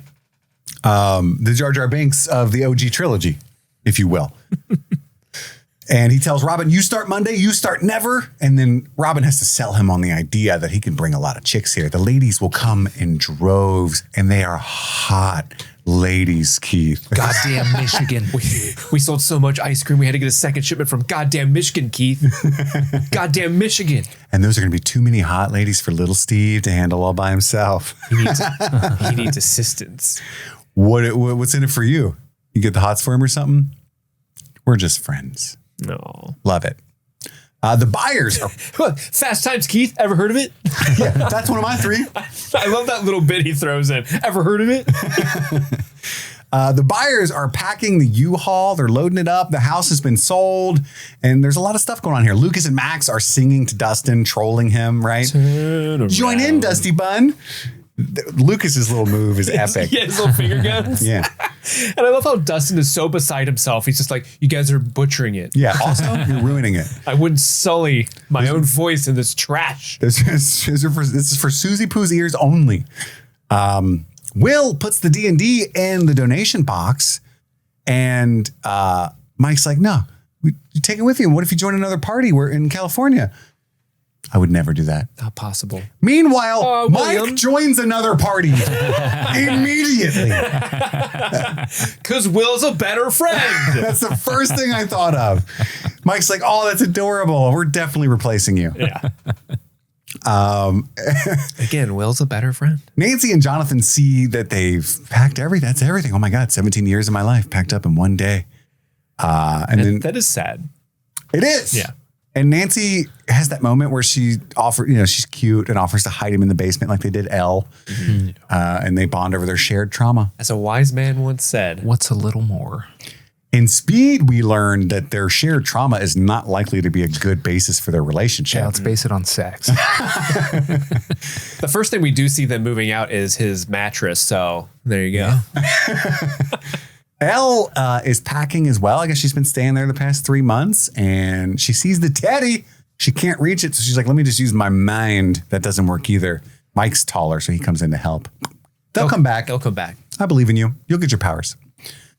Make sure you packed your walkie so we can talkie. And she's like, sure did. He's going to steal Cerebro from Dustin To reach her in California. Yeah. Not Maine, interestingly enough. Yeah. But California. She's not going to, she's got bad memories of Bob in Maine. You're right. Bad memories of everyone else in Hawkins. Oh, she's getting bad memories everywhere she goes. She's trying to get as far away from them as she can. Yeah. Poor Joyce. Yeah. And then he's going to visit her for Thanksgiving, and she's going to visit him for Christmas. Yeah. Is the plan. We'll have lots of presents to play with. and stuff. That's not cool. I like presents too. Oh, you do? cool. Yeah, me too. I love them. I like presents. And then she asks about that day at the cabin. Well, she goes to leave and she I love her look of panic. Like, why am I walking away right now? What the fuck? And Yeah. then, she turns back. It's real sweet. Remember that thing you said to Max? And he's like, that was a while ago. Gosh, wow. I said a lot. I know there's a discussion about So farts and long burps. Was it anything to do with that, maybe? Perhaps? Mike, I love you too. And then they kiss. So she had heard him the whole time. Yeah. She's just waiting for him to get the balls, and he was never gonna. It is kind of funny that she kisses him and then she turns around and there's that shot where she's smiling to herself because she kissed him. But then if you look at Mike in the background, he has this look like, what the fuck? He looks so either confused. It's just a weird read. He's holding from in a him. fart. It's the worst. Is she gone? That's the worst. And then she turns back. Mike. Rips one herself.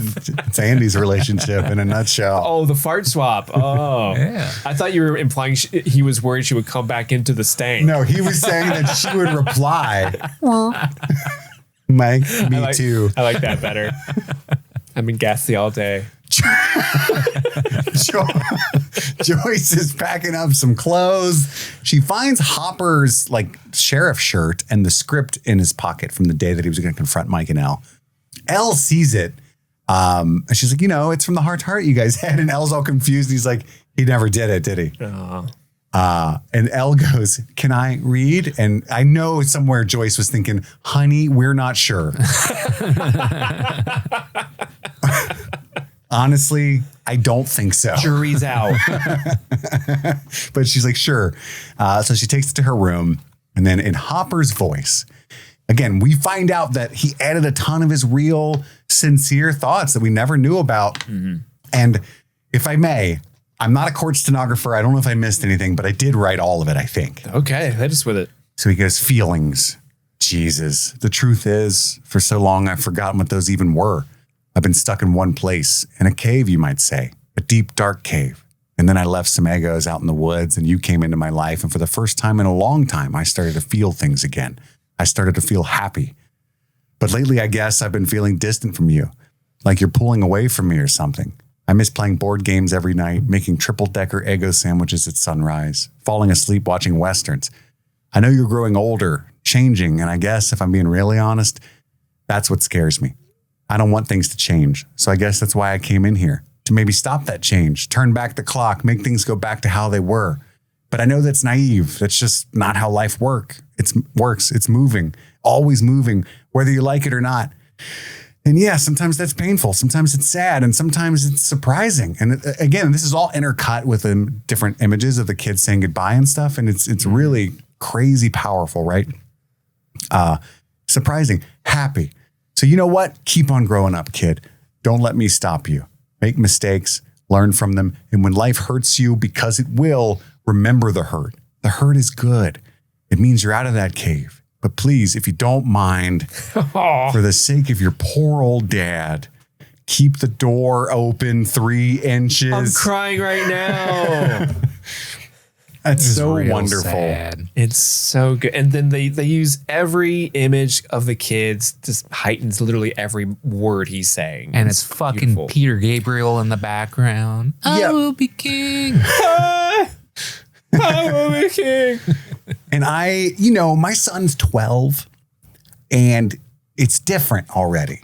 It's just he used to be so excited to play Fortnite with me. And now sometimes he'll play, but a lot of the times he'll be like, oh, well, Jamie and Logan are on. So, and he'll just leave it as a ... And I have to be the bigger man to be like, oh, yeah, you're busy. That's cool. Me too. I gotta go cry in the bathroom. Cats in the cradle and the silver spoon. And it's like, little boy blue and a man on the moon. Just like him. The fact that you did that is so funny because when my dad died, I used to listen to that song and weep a bunch. so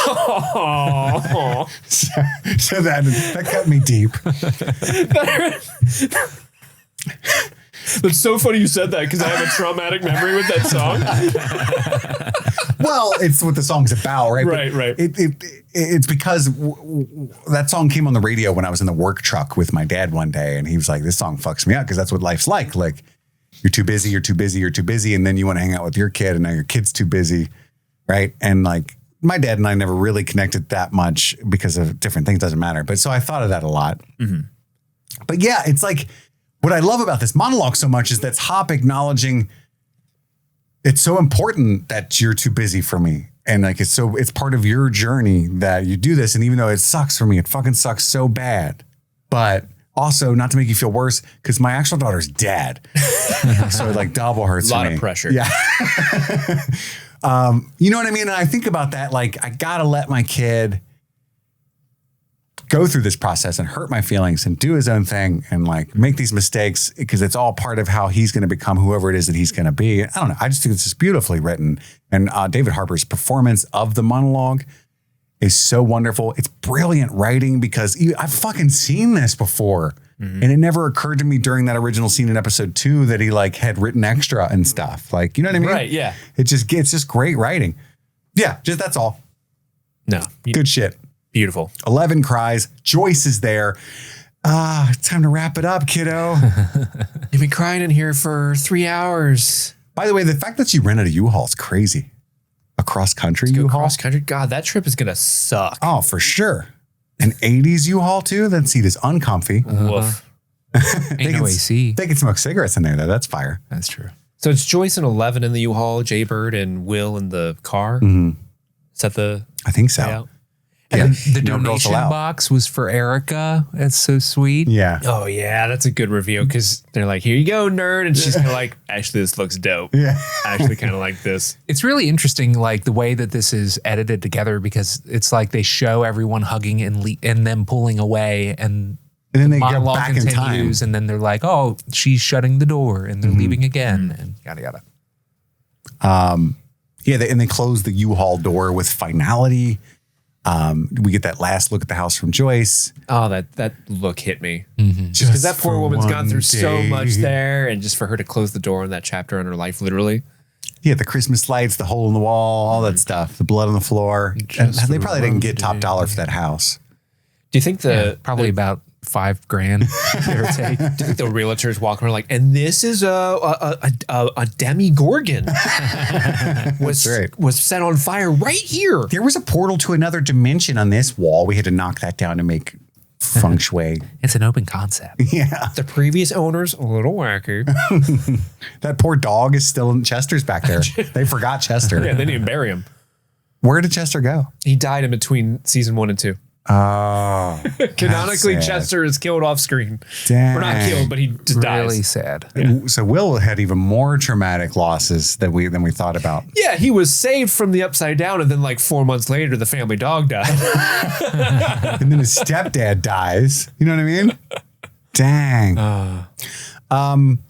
Yeah. And then there's that, like, it ends, you think, right? And you get that, it's a weird credit for a finale credit. So it's just like, is that upside down dandruff? Or is it snow? It's snow. It's snow. Wind whistling. Kamchatka, Russia. Ooh, that was good wind whistling. Kamchatka, Russia. It's a prison of some sort. They go down the hallway. No, not the American. And Clearly, Dr. Brenner. they pull a Russian guy out, drag him down all these steps, and feed him to the fucking Demogorgon. Yet. It's a great way to end this finale. I love how they film it too, where it crawls through that tiny little door and like, oh, they got demo dogs, and then it stands up like, oh no, it's a real full ass Demogorgon. We haven't seen a full grown Demogorgon since season 1. Yeah, this is great. This is great. Holy shit! That's where we all started. God, what a way to end. What if Barb had crawled out? Oh god! And she's like, justice, and beat the shit out of the Russian guy. We found this American lady. She kicks ass. She just kicks hella ass. She has red hair, so clearly, Red Army. We call her the Red Barbin. That's right. And that's the end of the finale of season 3. Now it's time to talk about all of our favorite moments, all of the Easter Eggos we found after a brief break to hear from one of our sponsors. Greetings, ghouls and ghost and stream fiends alike. It is October, and now we must give reverence to our most generous of patrons. These exalted souls, our super patrons, offer not mere support, but sustenance to the very lifeblood of this podcast. They are becoming part of something eternal. So before the darkness claims this episode, before the final whisper fades into the void, we shall speak their names aloud, one by one, like incantations echoing in the haunted hall. So with that, excuse me. So thank you to Amy Teckentine, Brianna Williams, John Collins, Sun-Loving Mortal, Xander Barbarian, Daniel Pack, Phil S, Nice Guy Eddie, Apple of Andy's Az, Alba Stinkpot, Maddlestat, Susie Callahan, Anthony Corona, Jim E, Lady Trashley, Sean Myers, Just Liz Calabria, Brett X, E Scramo, Lil Tickler, Svento7, Jay Scramo, A.K. Ashley Ray, Jay Rich, Upside Down Canuck,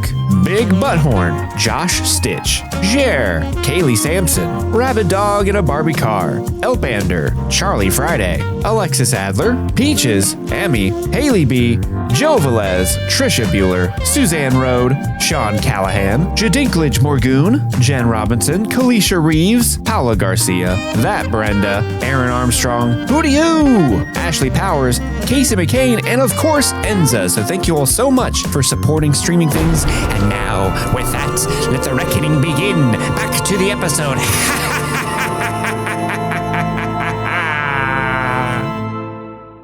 And we're back. Andy, we found the chocolate pudding. What's your number 3 favorite moment? My number 3 is when Hop, Joyce, and Murray take the elevator down to the base. They go over the plan, and if everything goes right, then they won't even know we were here. Elevator opens, and there's like 5 guards. It's the funniest fucking thing. The timing is perfect. I laughed out loud. It was great. You LOL'd? Lolled. Steve. My number 3 favorite moment, it's such a small moment, but God, I loved it. It's just the brief moment when Hopper and Eleven are reunited at the beginning, and she's like, I can fight. And just that little better than any of us kid, like, that line delivery and those 2 characters, like, I'm like, she can. I'm starting to cry already. 13 people. They're right. 3 of them are there. But I don't know. I love that moment a lot. What's your number 3? It's another small moment. It's the Hopper stomp when he steps on the slug. And he's like, fuck yeah. Daddy's here. I killed it. I love it so much. It's such a let's fucking go. And we've already got that, because another thing about 3 that's unique and maybe uncomfy for most people is that the characters are so split up for most of the season. Mm-hmm. And we get some great new groups, but it's like, it is kind of weird, right? And so it feels so good because we already got the Dustin reunion with the kids and stuff. But even more epic than that is Hopper shows up, because in the last episode you got to see 11 and the gang on the balcony and like, oh shit, they're back. You know, it's like a version of that is simpler, but I like more for some reason. Just Hopper stomping on the slug, so good, very satisfying. Andy, you're number 2. Mine's a little moment too. It's the never-ending story sequence. That's not little. That's not little at all. What do you mean? No, obviously, like this is like an all-timer moment, and I don't need to wax lyrical about it. It's just great. It's so funny. It's so good to see the shots of everybody's reactions and stuff. They got pipes. The singing is incredible. It's such a fun culmination moment, Just great. That's my number 2 as well. Everything you just said, we've waxed lyrically about it. I think we have the same top 2, all of us, I think. I think so. Because that Never Ending Story is my number 2. Andy, your number 1, is it the letter? No. Oh, shit. Not on your list at all. What's your number one? My number one is Billy's sacrifice and L11 reminding him who he is. That's a great When it moment. happens. Yeah, it's great. I cried. Yeah, it's a good one.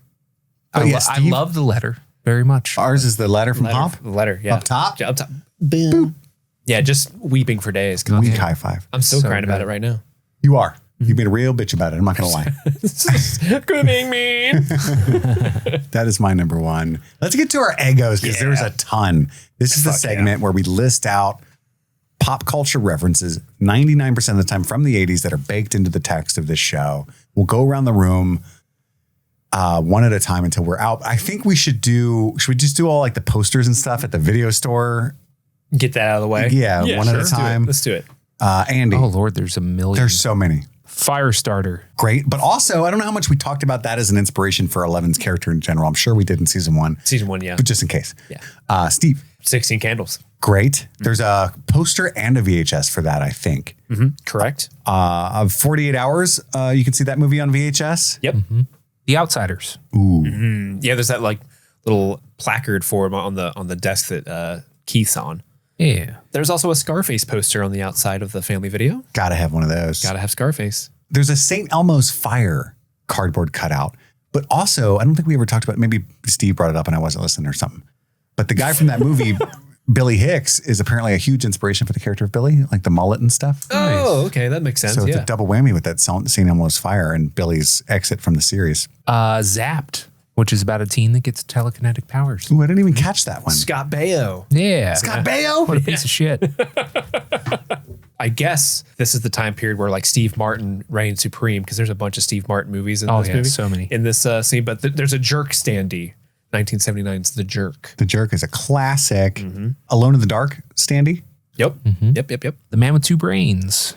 There you go. VHS. I didn't get that one either. The Man with Two Brains. Yeah. And to finish off the Steve Martin, there's The Lonely Guy. There's a poster for that as well in the background. I'm sorry. That was a VHS. Shout out Bob Newby. There's a Mr. Mom VHS. Hell yeah, there is. Yeah. Still doing well, Mr. Mom. There's a Mad Max VHS. Ooh. Yep. There is a National Lampoon's Family Vacation. There's a VHS and poster of. Apropos. It's the Great Pumpkin Charlie Brown VHS. Ooh, I missed that one. There's a Tron VHS. Tron. National Lampoon's Animal House VHS. Car Wash VHS. Yep. The Incredible Shrinking Woman VHS. With Lily Tomlin. Flash Gordon. Flash. That's a VHS in the background. Of the universe. A poster for a movie called Private School. Private School starring Phoebe Cates and Matthew Modine. Oh, the Modester? Yeah. That movie looks very problematic today. Oh, dude, the Zapped one is like the dude has telekinetic powers to lift a girl's skirt. Yeah. But it's like that 80s National Lampoon cartoon style. Awful. What's problematic about Private School? It looks like two dudes dressing up to get into a girls' private school. I see. Yeah. What's Phoebe Cates doing? She's not a dude. I think she's the girl at that the school. they're trying to get with at the private school. I see. That does seem to be a problem. And yet, I'm renting it now. There's a Isaac Hayes is Truck Turner. Did not see that one. Trading Places VHS. I have Classic one. movie. I have one in Susie's room. I think I'm out of video store stuff. Did we talk about the Outsiders cardboard cutout? The movie? Yes. Andy did, yeah. So then, therefore, I need to transition to Susie's room and shout out the Muppet movie poster, Steve. Fuck yeah. Oh, yeah. I'll knock out a couple more movies. Unless, Steve, did you have some more of them as well? I have some more as well. But you go get yours. Well, I was just going to call out like the favorites that Robin brings up. The Apartment, Hidden Fortress, and Children of Paradise. Have you guys seen those? Yeah, Hidden Fortress is Kurosawa. Yeah.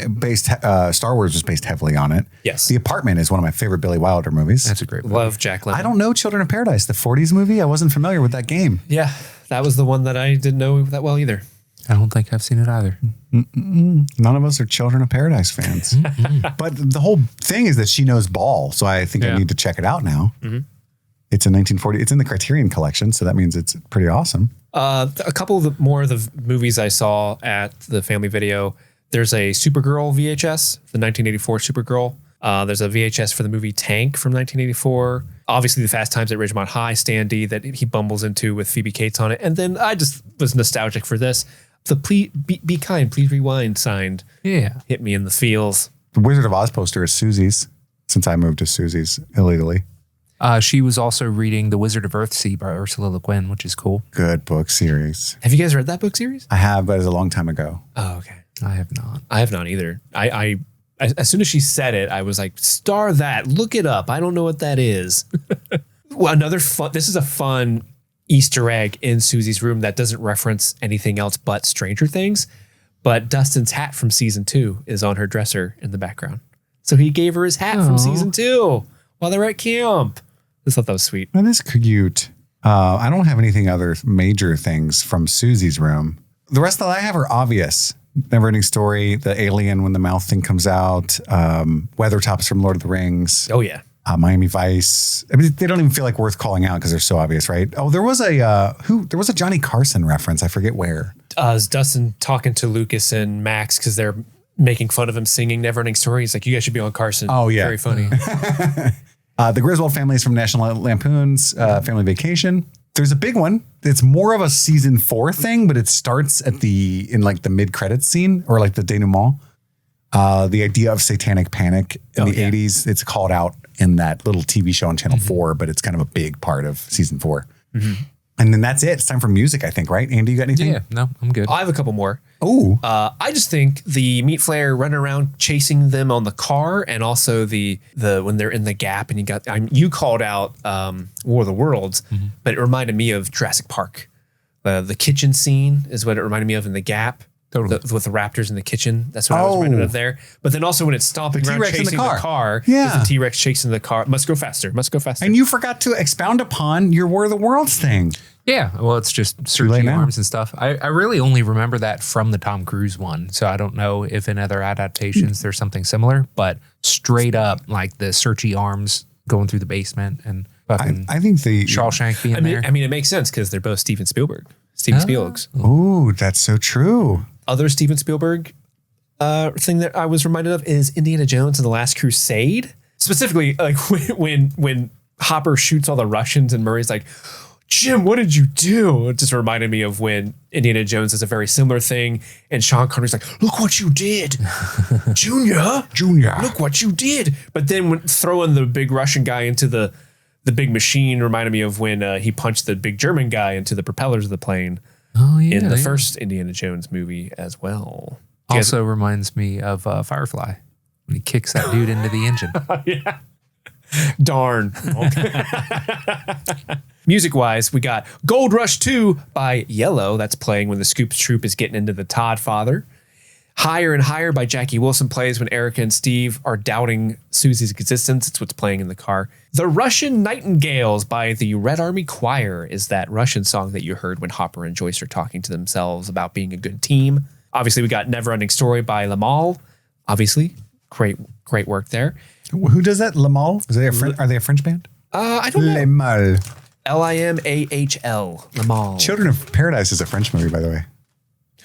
I love the French band. I'm opening my Nerds Gummy clusters. Audio listeners, I'm sorry. When You See Me by Hurricane Express plays when Steve and Robin are applying for the jobs at the video store. Deep by Peter Sandberg is what's playing when Elle first starts opening the letter that Hopper gives her. But then, of course, like Andy mentioned, Heroes by Peter Gabriel is playing when everyone is leaving the house. I could be king. There's a needle drop when Hop kills the Russians and puts the hat on and he says, we're improvising. Which song was that? I don't know. I don't have that written down. Oh, it's okay. You fucked up. I fucked up. Video Store, by the way, was the coolest job. I think it's Gold Rush 2 by Yellow because he goes, we were improvising, and then it cuts to them in the car. Oh, okay. I think it's one of those two songs that, Gotcha. that are when Ericans or Scoops Troop. Scoopy Troopy. Scoopy Troopy. And that's all I got for music. Those are our Easter Eggos for the finale of season 3. Now it's time for our 11 out of 10 performance. Our favorite performance nominations. Andy, start us off. This is a difficult one. There's a lot of really, really powerful performances. I guess I'm going to give it to David Harbour. That whole monologue stuff at the end, I think his fight is great. I think his immediate shutdown of Dustin wanting to join in on the escapades. I also love like when he finally does catch up with the kid gang, that he's like holding Elle and like comforting her and stuff because her leg just got pokeyed.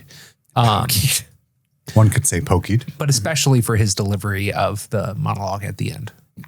Good stuff. David Harbour is also my pick. Everything you just said. Everybody. We all everybody. Matchies. No, he has the most to do in terms of like the different style, the different kinds of emotion he's trying to give everybody.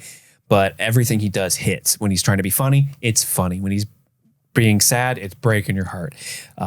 So much of this episode, you know, like you said, everyone's great, but I think his performance is the one that like impacted me the most. Agreed. That motherfucker did it. Motherfucker did it. I really think the only other is Dacre Montgomery is the only other like standout, but yeah, it's such a small part of the whole. I would have put Millie in there in the running. She was on my list because of mostly what her reactions to people was very good, was very layered. Mm-hmm. I think also for comedic relief, Murray Bauman, actor, whatever his name is. Brett Gelman? Brett Gelman. Yes. Now it's time to step into the Nina. This is a unique segment we've done this time around. New listeners may not really fully kind of process it, but we covered all this stuff before years and years ago. 2019 was the last time we did season 3. Mm-hmm. And what the mods have done is found clips of our original coverage, and we're going to play them now. They've selected those. We got to try to guess what the context is, but really it's just kind of fun to listen to what the fuck we said. That's what we do here. We were wilding back then. Dr. B, open the hatch. We're going into the Nina. Put your snorkelers on, boys. It's going to get wet. I could see Andy with some like flippers. Andrew knows how to party. I like to party.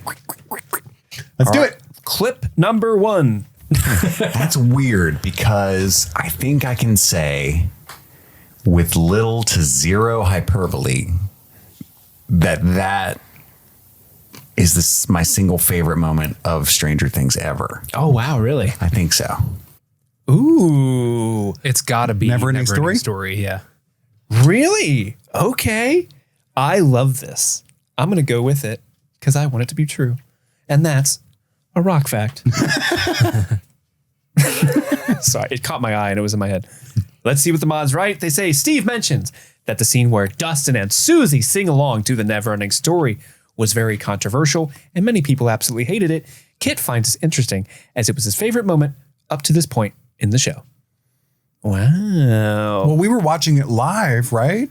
No, because of the vacation thing? Because of the vacation. So we had time to be controversial. This episode, I think the season 3 finale episode of Streaming Things came out in like August 18th. It was that late because of all the vacation shit. So we had time for everybody to react to it and you knew it was controversial. Mm-hmm. Interesting. Mm-hmm. Okay. Well, they're wrong.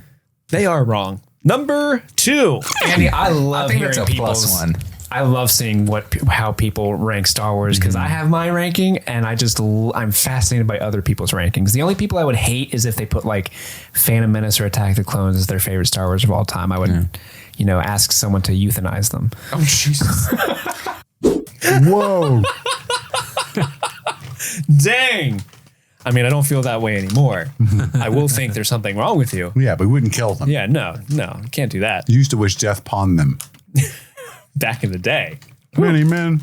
So I think obviously we're discussing my belief that, or my feeling that Return of the Jedi is the best Star Wars. Yeah. And now it's not even that I think it's the best Star Wars. It's the best to me. It's the most nostalgic for me. It's the one that I remember when we would have Dad's movie night and he would make us popcorn and pick up a movie for us.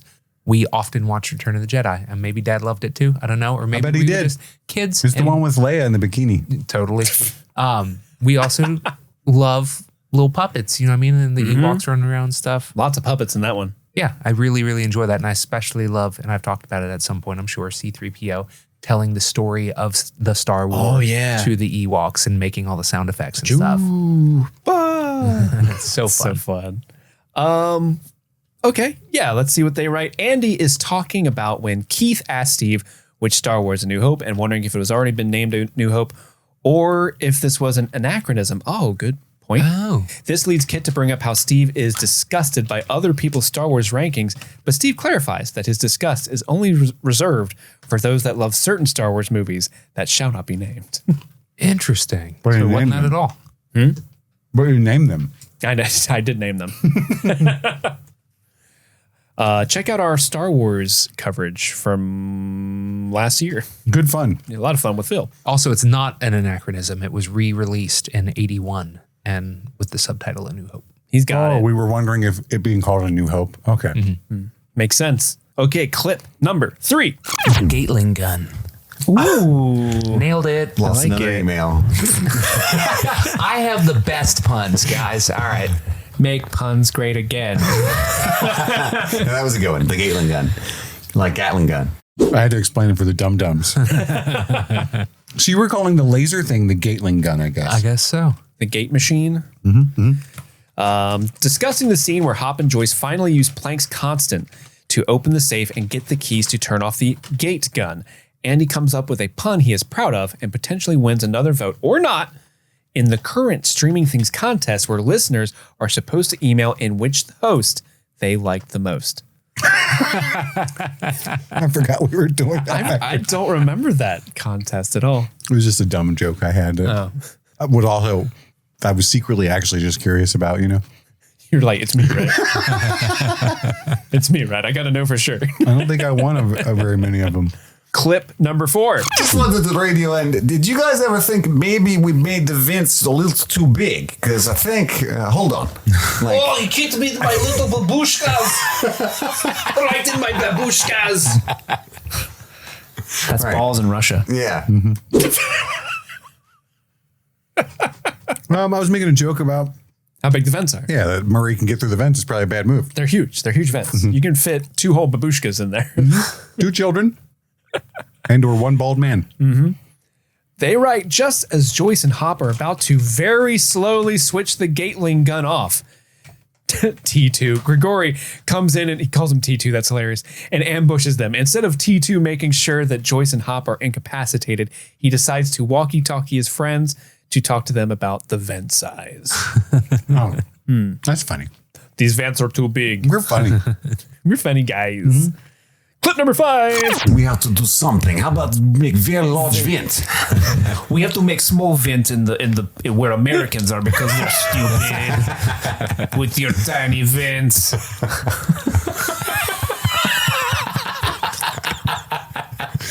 Exactly. I just love the idea of just the pettiness of how they joke them all. That actually works out great. They will know this big, powerful vent and want to explore. You could fit like 10 people at once in one space. What could go on American vent? A little black girl.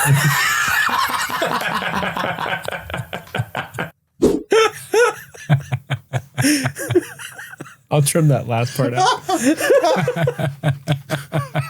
That was so funny, though. It was Andy's asthmatic laughter fucking crushes it for me, and it made it so funny. Look at how big these vents are. Andy used to be so amused by us. He's no longer. I feel like I get at least one good wheezy laugh out every Sunday. I just ate so many gummy clusters. How you feeling? Better. Good. The mod's right. Steve points out the discrepancy in vent size between up in the mall and down in the Russian base, saying Russia is trying to one-up America with their giant vents. They do be doing that sometimes. It was so funny. I appreciated it. Good on you, past us. Bully. Is that it? That was all 5? That was all 5, yeah. A lot of them were Russian accent vents talk, but hey, I get it why they picked them. That was good stuff. It's gold. Thank you so much to the mods for helping us choose all of those clips. It's got to be a lot of extra work, and we really, really appreciate it. And hopefully everybody has fun with it.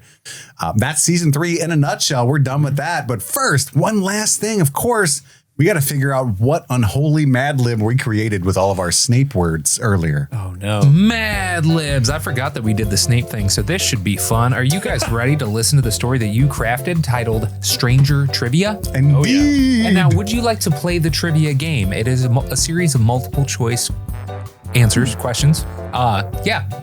Sure. 1 through 4? Let's do it. Let's do it. Think you're a Stranger Potions jealous fan? Prove it. Number 1. What kind of flowers did Eleven's mama, Severus Snape, see in her memories? Was it A, daisies, B, glory flowers, C, slithering green roses? Slytherin. Nailed it. Number 2. Green flowers. After 11 saved him from the Quidditch and disappeared, Mike called 9 3/4 on his walkie-talkie for A, 12 days, B, 353 days, C, 85 bludgers. 85 bludgers, obviously. Number 3, Susie Weasley asked Dustin to serenade her with what song? A, Muggle Birthday, B, Never Ending Wand, or C, Twinkle Twinkle Greasy Star. Not the never-ending wand. No. So I'm just going to interrupt you and say that we should never double theme it ever again. This makes no sense. This is so incoherent. Number 4, how many pumps of unrequited love spray did Steve use to style his nipple? Never mind. We're back in. We're back. It's because it's the first word where it wasn't Harry Potter related. I just said nipple. Was it A, 6, B, 4, or C, 3 ball? Definitely 3 ball. If you answered B for each question, zoinks zonkos, you really are a magical fan. And thus ends Stranger Trivia and our last official Stranger Things Mad Lib. Oh, we're all out. That's it. Wow. Back to the 80s one. Now we're cashed. Dang. We got to use shitty ones for all of the big season ones. Yeah, apparently. Unless they come out with a new edition. Let's scrap the segment. I don't want to do that. The carburetors and Bon Jovi. You know what I mean? It's just like Carburetors and Bon Jovi. Tape deck. Atari. Crack. Reaganomics. Yeah. That's the end. We're done with the finale of season 3. Now we've got to start our season 4 coverage. Don't forget that Thanksgiving, November 26th-ish, is where the season 5 debuts. And we're going to be staying up late on all these holidays, doing the coverage for you. So subscribe, tell all your friends. It's kind of a big deal. We're looking forward to it. Did we want to rank? Yes, we got to do a quick rank. Fuck, I did the whole thing already. Why'd you come in now? I just didn't want to. I didn't want you to finish. Looking for a gap, you know? Yeah. You got to create something gaps in which to insert. we can escape through the gap. All right, let's do it. You guys know me. I'm looking at you. I know what you want. That's why I'm looking at you. For me, it's going to be 3, 1, 2. From best to worst. Who does 3, best to worst? 1, 2. From worst to best, 2, 1, 3. However you would like. I get the feeling that you guys would definitely put season 1 above season 3 in general, just feeling the vibe of the room. So I would be willing to concede a 2, 3, 1 worst to best. But in Andy's world, it is 2, 1, 3. In Steve's world, he was going to propose a 2, 3, 1. Almost exactly what Andy predicted. Because I just got to say, the last half, I think there's definitely a point in, because everything you said at the top of the show about this being like having some low lows, but some really monumental high highs. I think once you get to the halfway point of this season, it's like hit, knocking it out of the park. Boom, everything boom, I love about this show. Boom, boom, boom. With like, again, maybe the best finale of the 3 seasons we've had so far. And I think I'm more hyped about the show than I am necessarily at the end of season 2, even though I really do like season 2. Again, this is a splitting hairs argument because I love all hairs getting split. Yeah. I think I'm with you guys. Not with you. I mean, again, it's a weird thing. It's like, no, it's not better than season 1, but then it's like, oh, but it is. Because like certain parts are so crazy good, you know? Yeah. So I think we should split the difference. And I would join happily a crew of from worst to best 2, 3, 1s. Let's lock in 2, 3, 1. Lock it in. There we go. 2, 3, 1. 2, 3, 1. Out of many one. Out of many ideas, we've had one idea. You know what I'm saying? E pluribus unum to this shit. Yeah, we did. All right, let's end this shit. Let's get the fuck out of here. We got to go return some videotapes to Keith. My name is Kit. I'm Andy. And I'm Steve. And this was Streaming Things, streaming Stranger Things. Happy streaming.